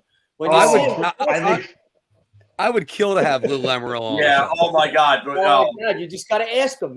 Just ask him. What's the worst thing you can say is no. I guarantee he'll probably say yes. We would love to get him on here. The hijinks that Anthony would pull with Marc would be hilarious too. So it would be great. Because also, I do have to say this: probably between him and Herb Brooks, you're looking at the two greatest influences on USA hockey. Lou has found so many great American hockey players. Yep. Throughout his career. What he's done behind the scenes and all that, he's just it's amazing. And you guys know the story about Herb Brooks. A lot of people don't know this. The whole 1980 thing, whatever you heard about him wanting to pick his own team, that's true. Like he was like, let me pick my team. No one's telling me what to do. For 20 years, after 1980, he had nothing to do with USA Hockey. Let that sink in. Yeah. Wow. And then Well, they brought him back until to 2002. the Salt Lake City Olympics. Yeah. Right. Just let that sink in though. But Herb was, man, he was an amazing guy. And he, that's and fancy that, Lou brought him in, to the organization at that time. But you're right. Those two guys, probably the top two guys are most influential on USA Hockey over the years. Yeah. Well, Jim, thank you very much. Jim, this was a for coming blast. on with us. Yeah, this was great. Yeah, we this got was to a do great some time. stuff during the season. Every now and then we'll come in, give some updates. All right. Those Rangers, Islanders. I got to throw the Flyers Definitely. in. We got to throw the Flyers All in. right. Yeah. Oh, we can absolutely. do that. We'll throw the Flyers in. Yeah. We're going global with this baby. No, Yeah. our little area, our little Atlantic district, our Atlantic district. I like it. Yeah. No, our Apple is always good for everything. So I'm actually going to try to catch a Flyers game this year because I do a segment where I go to every single arena. Oh, so cool. hopefully that, and I'm looking forward to going to Mullet at some point. My niece is going to ASU as well, so I'm hoping to catch a game. I'll probably catch one sooner or later down there, and I'll let you know. Yeah, let me know when you're going because we're going through our schedule right now between the Penn State and ASU. Let me know when you're going out to ASU. So we'll definitely hook up and great meeting you guys and looking forward to getting to know you as well. Likewise. All right. Likewise. Thank you very much. All right. Thanks very much, Jim. You're welcome, guys. Thank you. Have a good night. Take it easy. Take care, Jim. And... All right. That was great. That was great. Oh, I already jumped the gun on Bar Talk right there. There were a lot of good stories. That Jim was telling right there. And all right, everybody, we're going to be doing our Big Apple Hockey Bar Talk. But before we do that, we're going to do a quick message from DraftKings. Hockey fans light the lamp this winter with DraftKings Sportsbook, an official sports betting partner of the NHL. New customers can bet just $5 pregame money line on any NHL team to win their game and get $150 in free bets if they do. If that wasn't enough excitement, you can turn small bets into bigger payouts with same-game parlays. Combine multiple bets like which team will win, how many goals will be scored, and more for your shot at an even bigger payout. Download the DraftKings Sports app now. Use promo code THPN. Bet $5 on any NHL team to win their game and get $150 in free bets if they do. Only at the DraftKings Sportsbook with code THPN. Shot. This is the easiest I've ever to answer. Let me say beer. I can't even begin to describe. I'm actually going to go crazy. I'm going to buy everybody around on this one. Welcome back, everybody, to Big Apple Hockey's Bar Talk, where we're going to be gauging NHL topics based on our choice of drink. Are you so confident you're going to buy everybody around? So, I'll just have a beer. Or, I need a shot. I need a shot out of all this. All right. And, of course, why go to the liquor store when you can call Drizly? Go on the app, click the link in the description below, and start with us. Right there, and Big Apple Hockey trucker hats are available right now. You got blue at the top. That's right, like this. Or you can always come in next week. We're giving away the one that was signed by Kyle Palmieri. Which again, next week, our subscribers, thank you. We're gonna be giving. We have a bunch of things. We have a bunch of T-shirts for the Rangers. We got a couple autograph things, Kyle Palmieri, to go with that, as I pointed out the hat. And here I am, all alone again. Was trying to kill a minute on that one. No, sorry, Mark. I'm just trying. Something's up with my camera where it's like really blurry right now for some reason. You're the one that always comes in crystal clear, so I could wait a second for you on that one. Yeah, I don't know what's going on. I may have to back out and just come back in. Sorry. All right, go ahead. Well, why don't you do that right now while I'm waiting? All right, sounds good. Yeah. So, first off, great seeing everybody today. Mr. Fantastic. I will check that out, Mikey D. The new coach of Rangers hired. Seems like they went full new school with the fresh new assignments. Actually, Pekka is going to be a great addition for them. All right, there we go. A lot better. Is the loneliest number. All right, I think Anthony is actually taking off, but our subscribers, thank you. Next week we're going to be doing that, give away some other things. I got Matt Barzell giant bobblehead. I got to do that one as well. Philk, I guess we'll start it up with just us. And Yaroslav Halak had 10 wins last season. Jonathan Quick had 11. The Rangers will get 12 wins out of Jonathan Quick next season. Ooh. Not so much of a layup now. No. Core Python would not be happy with the fact that this is not a layup.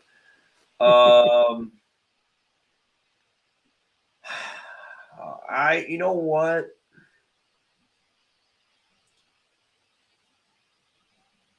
I'm going to go around. Screw it. Okay. I'm going to go around. I think he will, just because I think that he's probably going to get somewhere between 20 and 25 games. I think Quick can win 12 games. It's actually an interesting number, 12. And you know what? And this is the thing. I'm going to highlight this comment here from David Wood.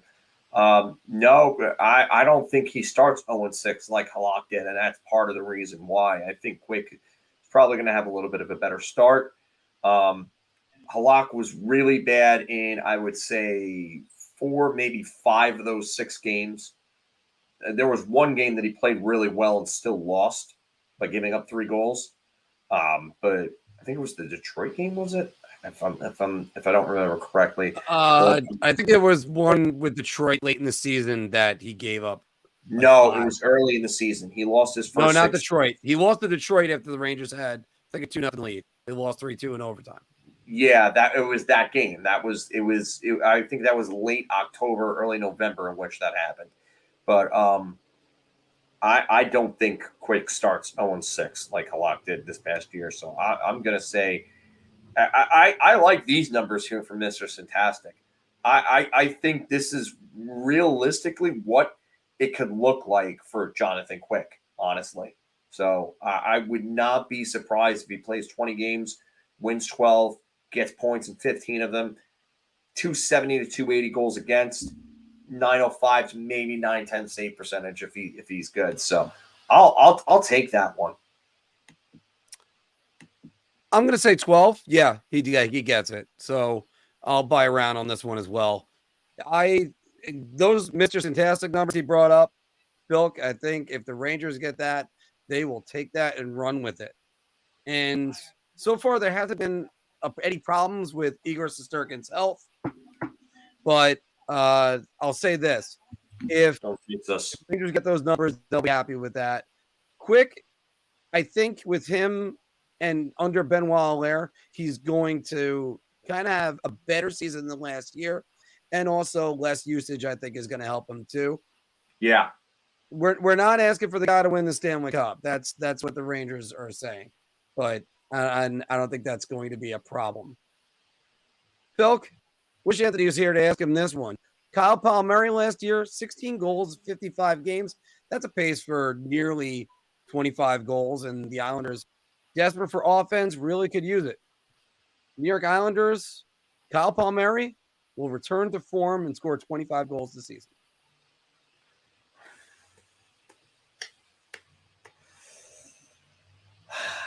I'm going to say beer. The reason being that Kyle Palmieri has also missed a significant amount of time over the last few years. He's 32. He's going to be 33 next February. Starting to get to that age where, the numbers decline. He's not overly physical, but he doesn't shy away from contact either. And I think the injuries have just started to take a toll on his body a bit. So it's going to be tough to see how he rebounds.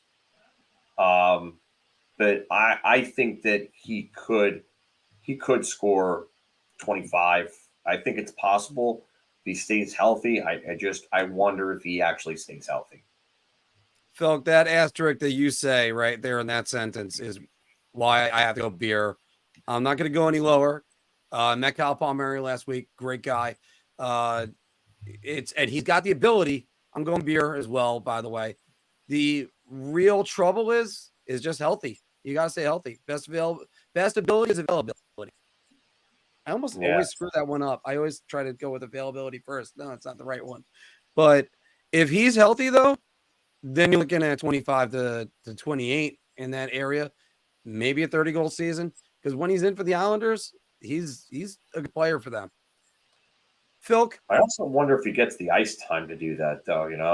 It's going to be tough to get that time. I think when he had that 30-goal season, he was New Jersey's top goal-scoring option. So yeah.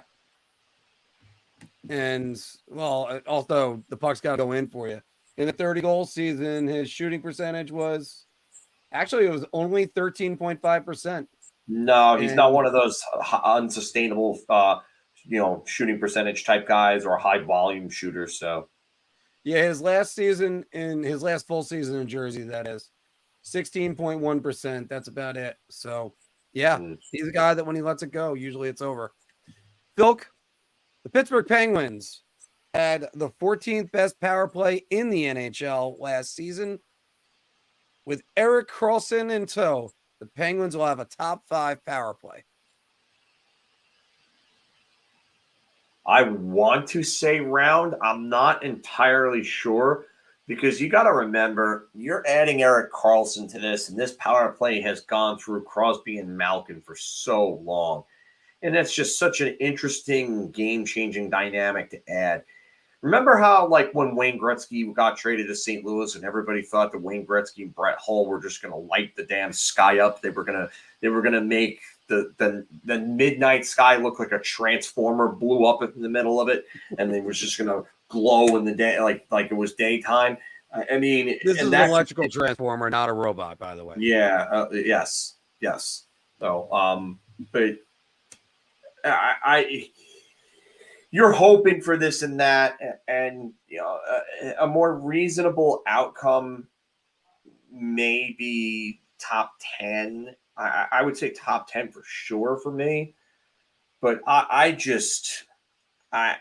do want to just throw out that this is quite the dynamic to have come in to change to your power play. And I mean, do they run him and Letang both at the points? Is it Crosby, Malkin, and Gensel, and then Letang and Karlsson? Do they separate Karlsson and Letang and put Letang on the second unit to make sure that they have a great power play quarterback there, or just do they stack all 5 of them on one unit? To me, I don't know, and that's really that's the dilemma that Mike Sullivan's going to have to deal with. So I'm going to say beer, but it's definitely possible. I'm going to let this go off for a second and just say beer as well. I'm going to say mine now. There's that little break. Phil, I'm sorry. The New York Rangers just saw this last year. There were too many cooks in the kitchen. Too many chefs spoil the stew, whichever metaphor you want to use for this, because I can't help but say this. When you're talking about a team, you look over and you say, I'm going to use the Rangers example for a second. First, you add Vladimir Tarasenko. That's great. Let's get on that power play. Then you get Patrick Kane. Oh, sure, we'll add him on that power play. You start thinking, okay, I got all these pieces. Where do they go? And you're having that problem right now with just Letang. Never mind that. I mean, Malkin was usually their big shot that they always ran through. So you have him. Then you got Sidney Crosby. He's going to figure things out. I got no problem with that. Does it end up moving guys that should be on the top power play out? And you're going to have Brian Rust for the beginning of the year, probably their net front guy. I don't see it, Phil. And yeah, and that's the other thing. Do they play? Do they play the entire minute? Like I said, it's the configurations that are. I mean, the dynamic is one thing, but the configurations and doling out the ice time is just, it's another thing for me. Right. And I don't like this trade in a lot of ways for the Pittsburgh Penguins. And I'm not even saying that to be like a hater. I just don't like this trade. And I know everybody else wants to be on cloud 9 about it, but to me, sorry, it's not me. By the way, also in that trade, Phil, Jeff Petrie and Casey DeSmith was traded to the Montreal Canadiens in that trade. The Canadiens will flip Jeff Petrie and Casey DeSmith. I guess before the season, I'll give you a timetable. Before the season? Yeah. I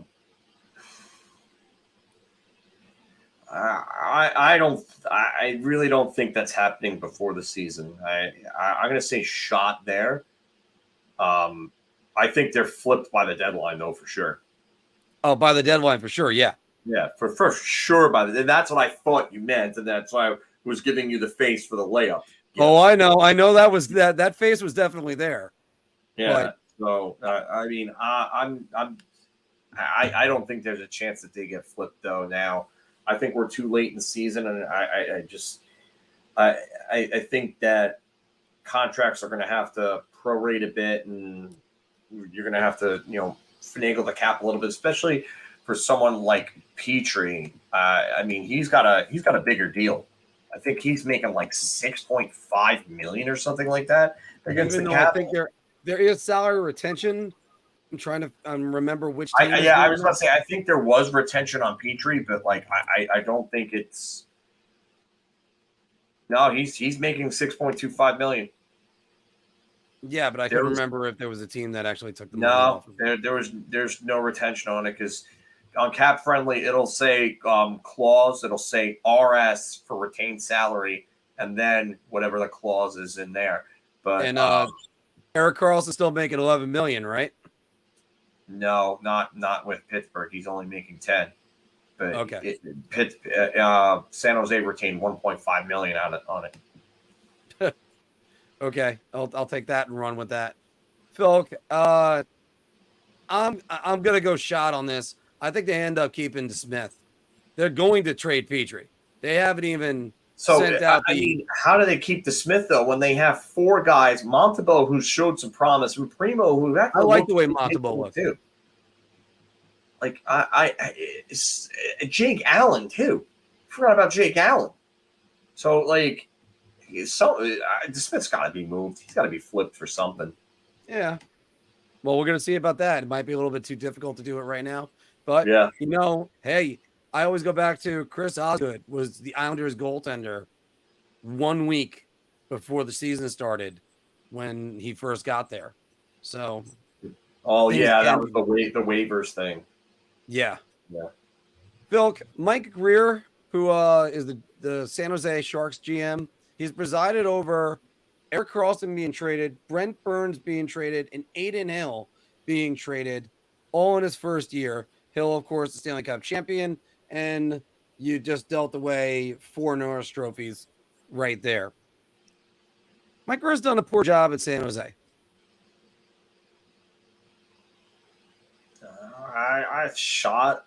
I think that's very unfair to say to a guy that he's got 1 year. Yes, I don't think the Karlsson trade was great for him, but I just think that's completely unfair. I think your circumstances really didn't help him out. He came into a mess. It's just what it was. It's just a team that was aging, that needed to rebuild, and their rebuild probably should have happened a year or 2 earlier. They probably should have been dealing off guys like Pavelski instead of letting them just go to free agency, and they should have dealt Logan Couture away, and they should have, Patrick Marleau should have, they dealt him years ago, but I mean, like Joe Thornton, they held on to him. They didn't try to deal him, in a deadline deal. They just made a lot of bad moves before Greer came in. I understand this comment right here. It's not what to get rid of. It's the lack of anything good for it. Yeah, I understand that, but he was put in a bad position with, bad salary cap. This is it. This is it. Re-signing Vlasic, Burns, and Couture for $23 million combined. Couture's aging. Vlasic was a terrible contract. It never lived it. That's been one of the worst contracts handed out in the last, I would say, probably during the salary cap era in general. That's one of the worst contracts handed out that stayed at the NHL level, and nobody talks about it. But Marc Edward Vlasic, has just been terrible for them since that contract was signed. That is a total nosedive. I just think it's unfair to pin this on Greer. I get that he didn't get a lot, but he was in a terrible situation, and he wasn't going to get what he was looking for Erik Karlsson. Not with that contract, not with his age, not with his injury history. No one was giving up big-time prospects for that. So I can't pin this on Greer. I can't. I'm sorry. I'm glad you said it first because I'm going to echo it.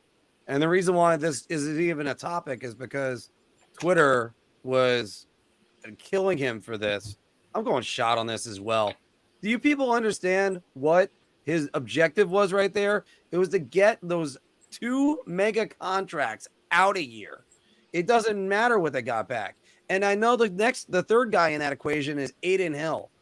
Oh, he traded a journeyman goaltender to a division rival. Yeah, Adin Hill was okay, not great. Nobody saw Adin Hill winning a Stanley Cup. I'm pretty sure Adin Hill stopped doing it in video games. So it's just no. He did what he had to do to get San Jose some assets. You look at them right now, and part of the problem is you got they were sort of the ultimate tweener team because you had Couture, who was 34, Hurdle, who's 29 when they had to re-sign him. This all right, fine. You know what? You want to tell me that the Timo Meier trade was bad? Okay, fine. But also restricted free agents. Correct. That's the problem. When these deals expire, even a restricted free agent, even though you still have his rights, it's still in limbo. Because anyone remember the William Nylander situation from a few years back, where he didn't sign until the very last minute that he could sign for? That's what can happen with these situations, and that's why RFAs don't have the value that fans think that they have. They think that, just because they're still under contract, still have the rights, it's great. They're still without a contract, and that can still lead to a holdout like that. So that's the problem, and that's why a lot of these expectations for what RFAs would get in a trade on the market, the expectations need to come down a bit, and it's been proven time and time in the past. And by the way, to use a metaphor for Mr. Fantastic right there, it's sort of like when the Pavel Buchnevich trade, the Rangers thought they were going to get a haul for him. You end up getting Sammy Blais in a pick. And that's sort of like you're expecting the Empire Strikes Back in Star Wars. Instead, you get every piece of crap that's come out on Disney Plus. So, especially Obi-Wan. Obi-Wan was terrible. You're like, somebody wrote this and then they filmed it and they thought it was good. Andor was okay though. Andor was pretty good actually. It was just a little bit boring, but using that for the example. All right, Philk, Columbus Blue Jackets staying in the Metropolitan Division, or going back to it, I should say, that had 59 points last year and 81 points the year before. Mike Babcock will get the Blue Jackets back over 80 points next year. You know what? I'm going to go round on this. I'm a little higher on this team than everybody else is, probably. But I think that they're a better team than people think. I really do. And I'm telling you right now, I think Kent Johnson's going to he's going to take a big step going forward. He really is. He's in a contract year. I mean, you got Kirill Marchenko, Emil Bemstrom, Liam Foudy. These guys all need contracts as RFAs. And I think they're going to they're going to step up. I think Patrick Laine, Johnny Gaudreau is going to be used to being in Columbus now. He's going to have his gears about him. I mean, players have talked about it. I think Ray Ferraro and some of the other guys that we've had on have talked about, like, just figuring out where to go, in between games and, workout routines and stuff like that. That's part of the adjustment from going to a new team, especially after you sign a big contract like Gaudreau did. I think Patrick Laine, if he stays healthy, I think he's going to bounce back and he's going to score 30 to 40 goals, somewhere in that range this year. Jack Roslovic is playing for a new deal.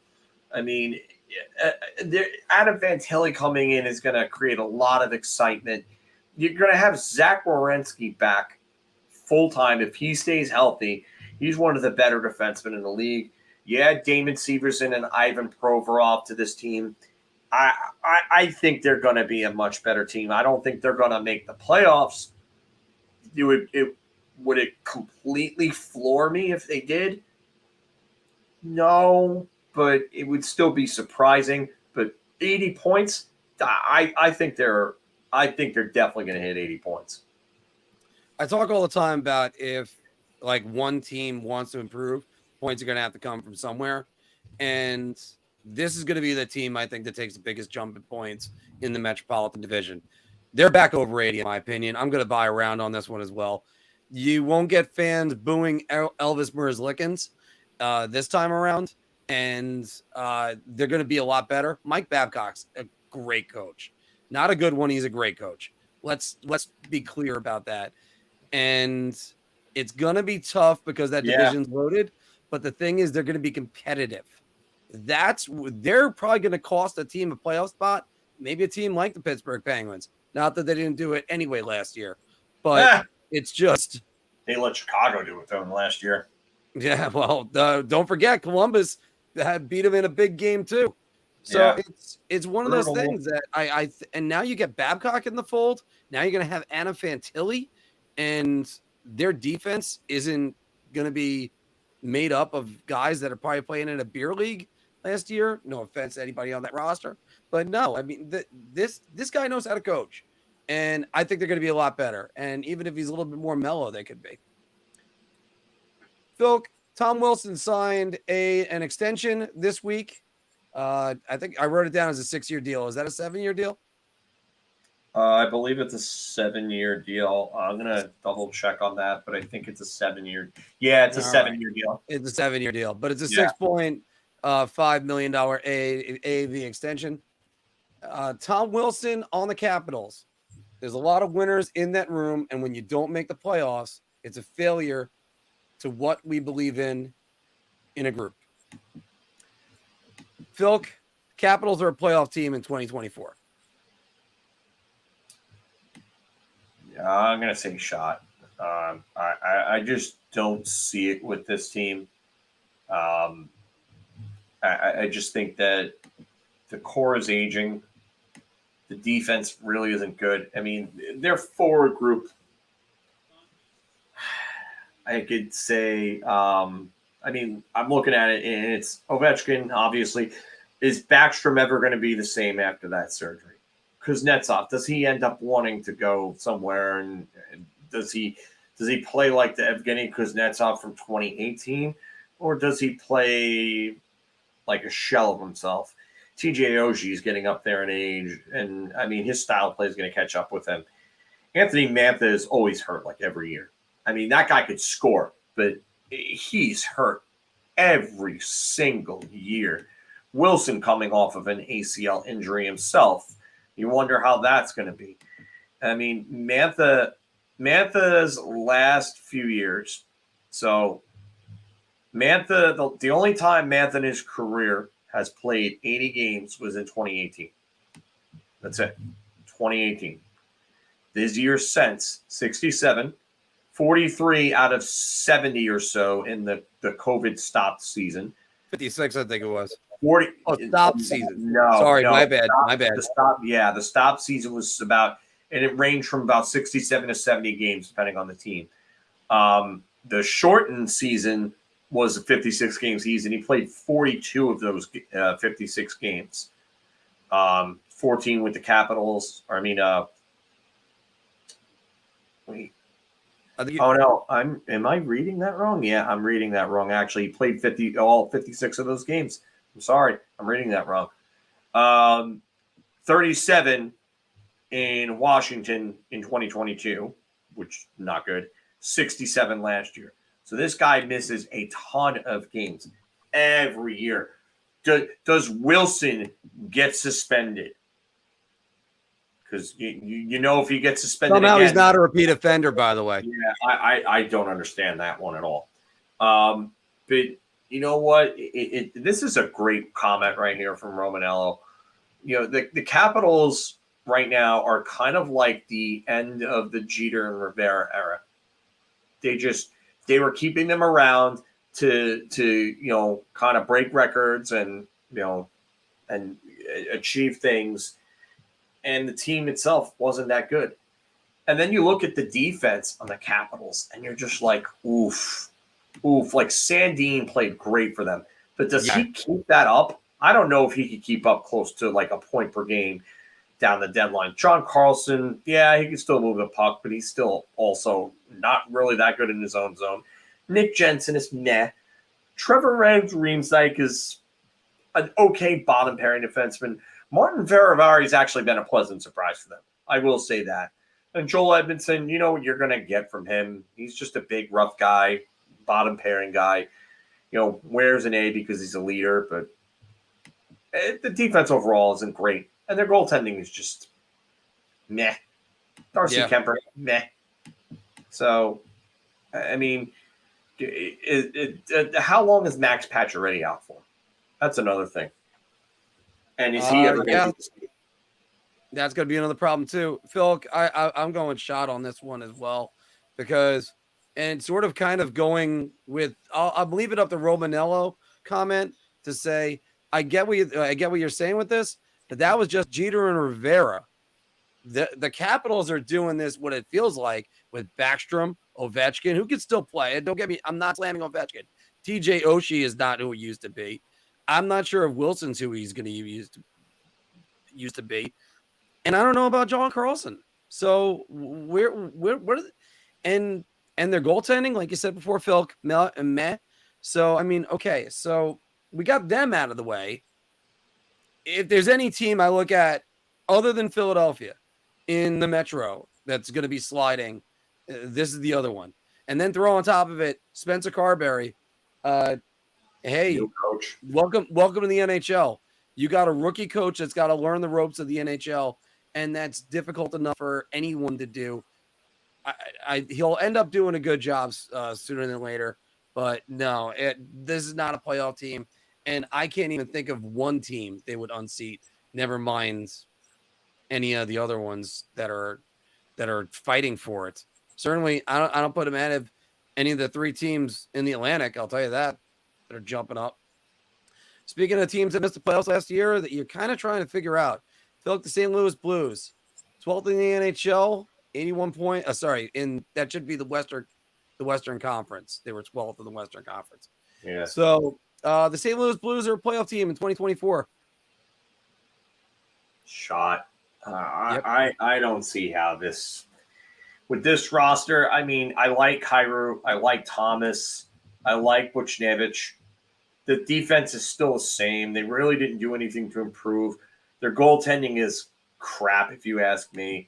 And you got a little piss baby Jordan Binnington who, throws a temper tantrum and gets himself off his game for 3 to 4 weeks at a time after he has one of his little tantrums.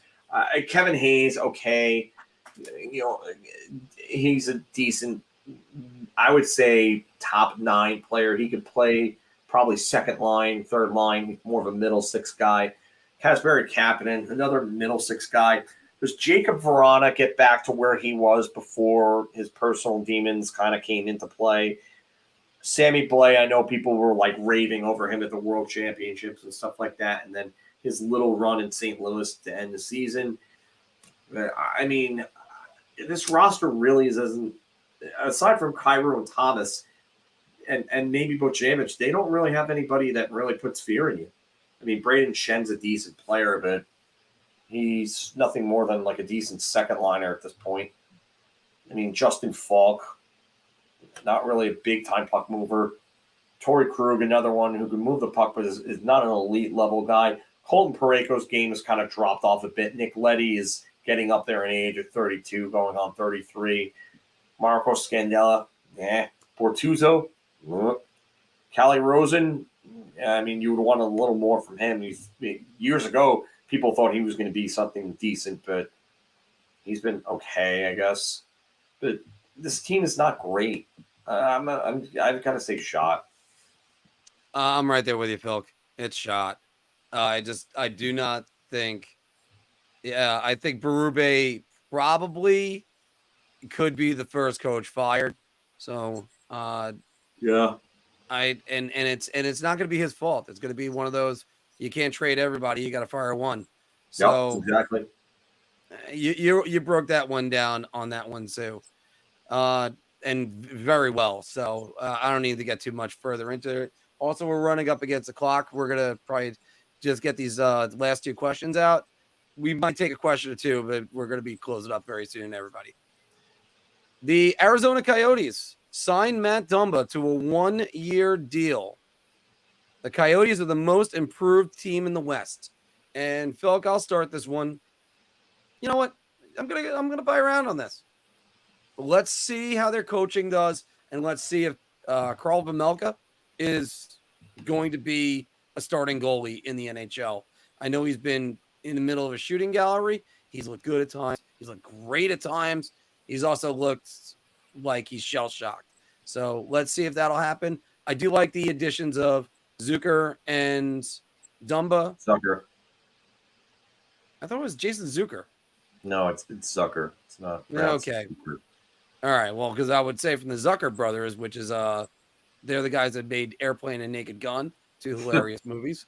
But anyway, so no, I like what the Coyotes are doing. Logan Cooley coming in. And if Clayton Keller could duplicate what he did last year, look out for the Coyotes. I just don't know. And again, look at the Blues falling down. I just don't know if the Coyotes are going to be able to handle. That's a little bit of murderer's row that they're going to be dealing with. What's Nashville next year? That's another question too. But I like where the Coyotes are. Most improved team in the West? I'll go with the Coyotes. You know what? I'm going to actually say around on this as well, because if you look up and down the lineups, there's not a lot of improvement on a lot of these teams. Like Anaheim improved slightly. I mean, you draft Leo Carlson, you bring in Kaloran and Gudis. I mean, Edmonton really didn't do a whole lot to improve. Calgary downgraded.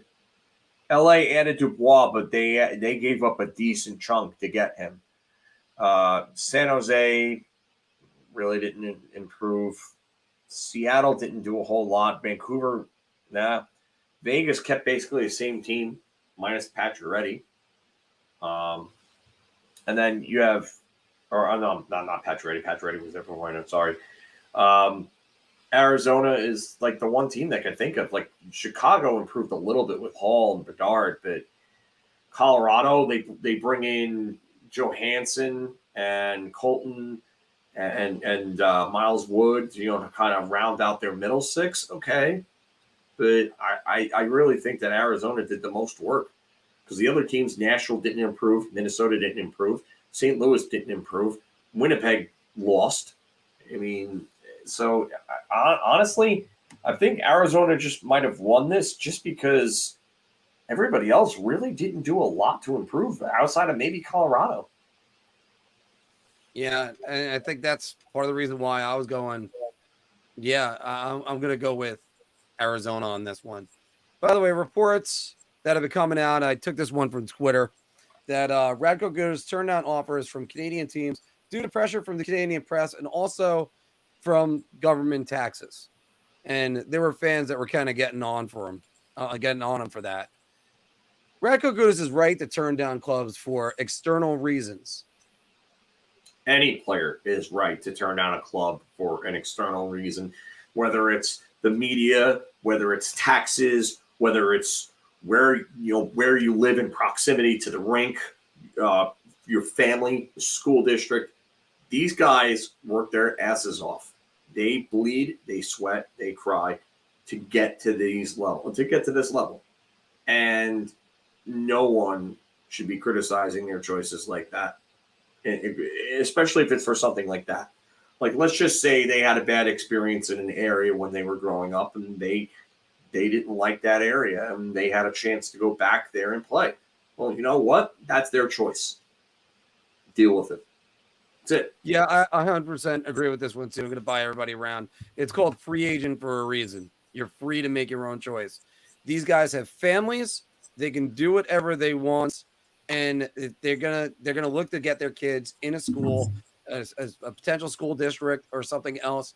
I know I kind of copped out 23 years ago, when Mike Hampton said, I chose Colorado for the schools. Like, no, you chose because they gave you $120 million. But in this particular case, no, that's 100% right.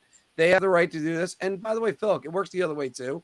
Marc Messier dreamed about living in the city and living in a brownstone, and that's what he wanted to do. So that's why he was like, get me to New York. I want to be a Ranger.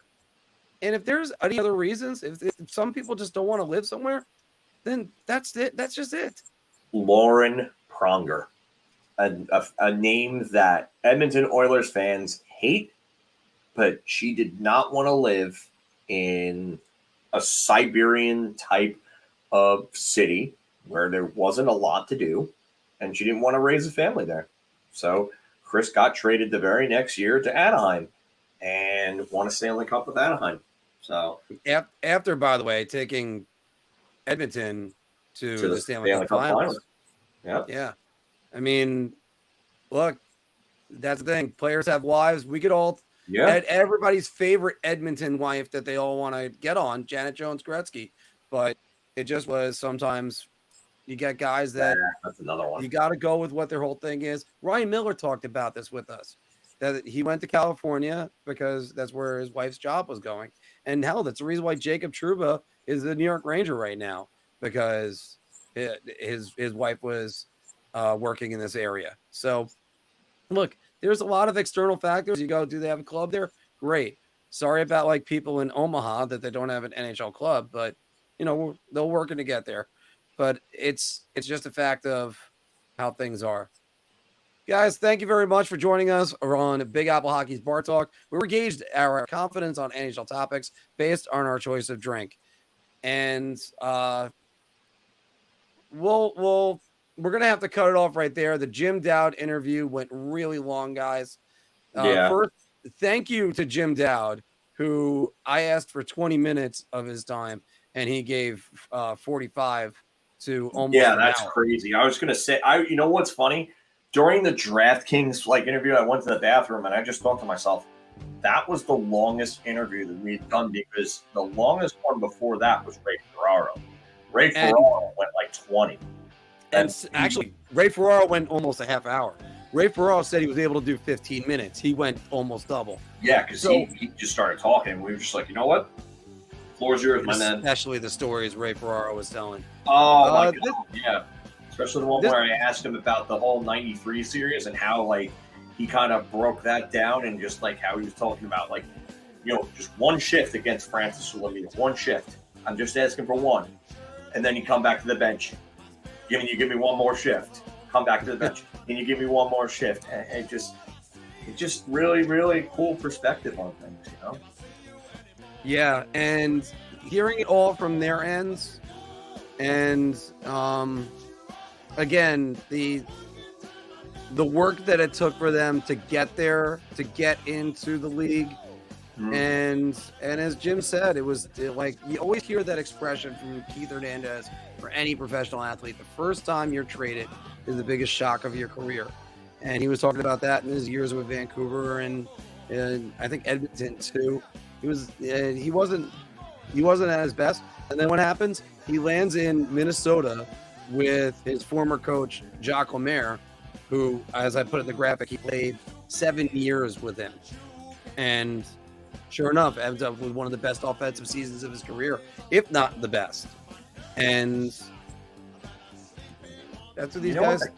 The craziest part is that like him and an old teammate of his, I believe. Actually, no, he was gone by then. Actually, no, it was an old teammate of his. They played together a little later. Jay Pandolfo, both big time scorers in college, and you would never know it because of the way that they played at the NHL level. And Jim's right. Ego, check it at the door if you want to make it, and that's what the two of them did.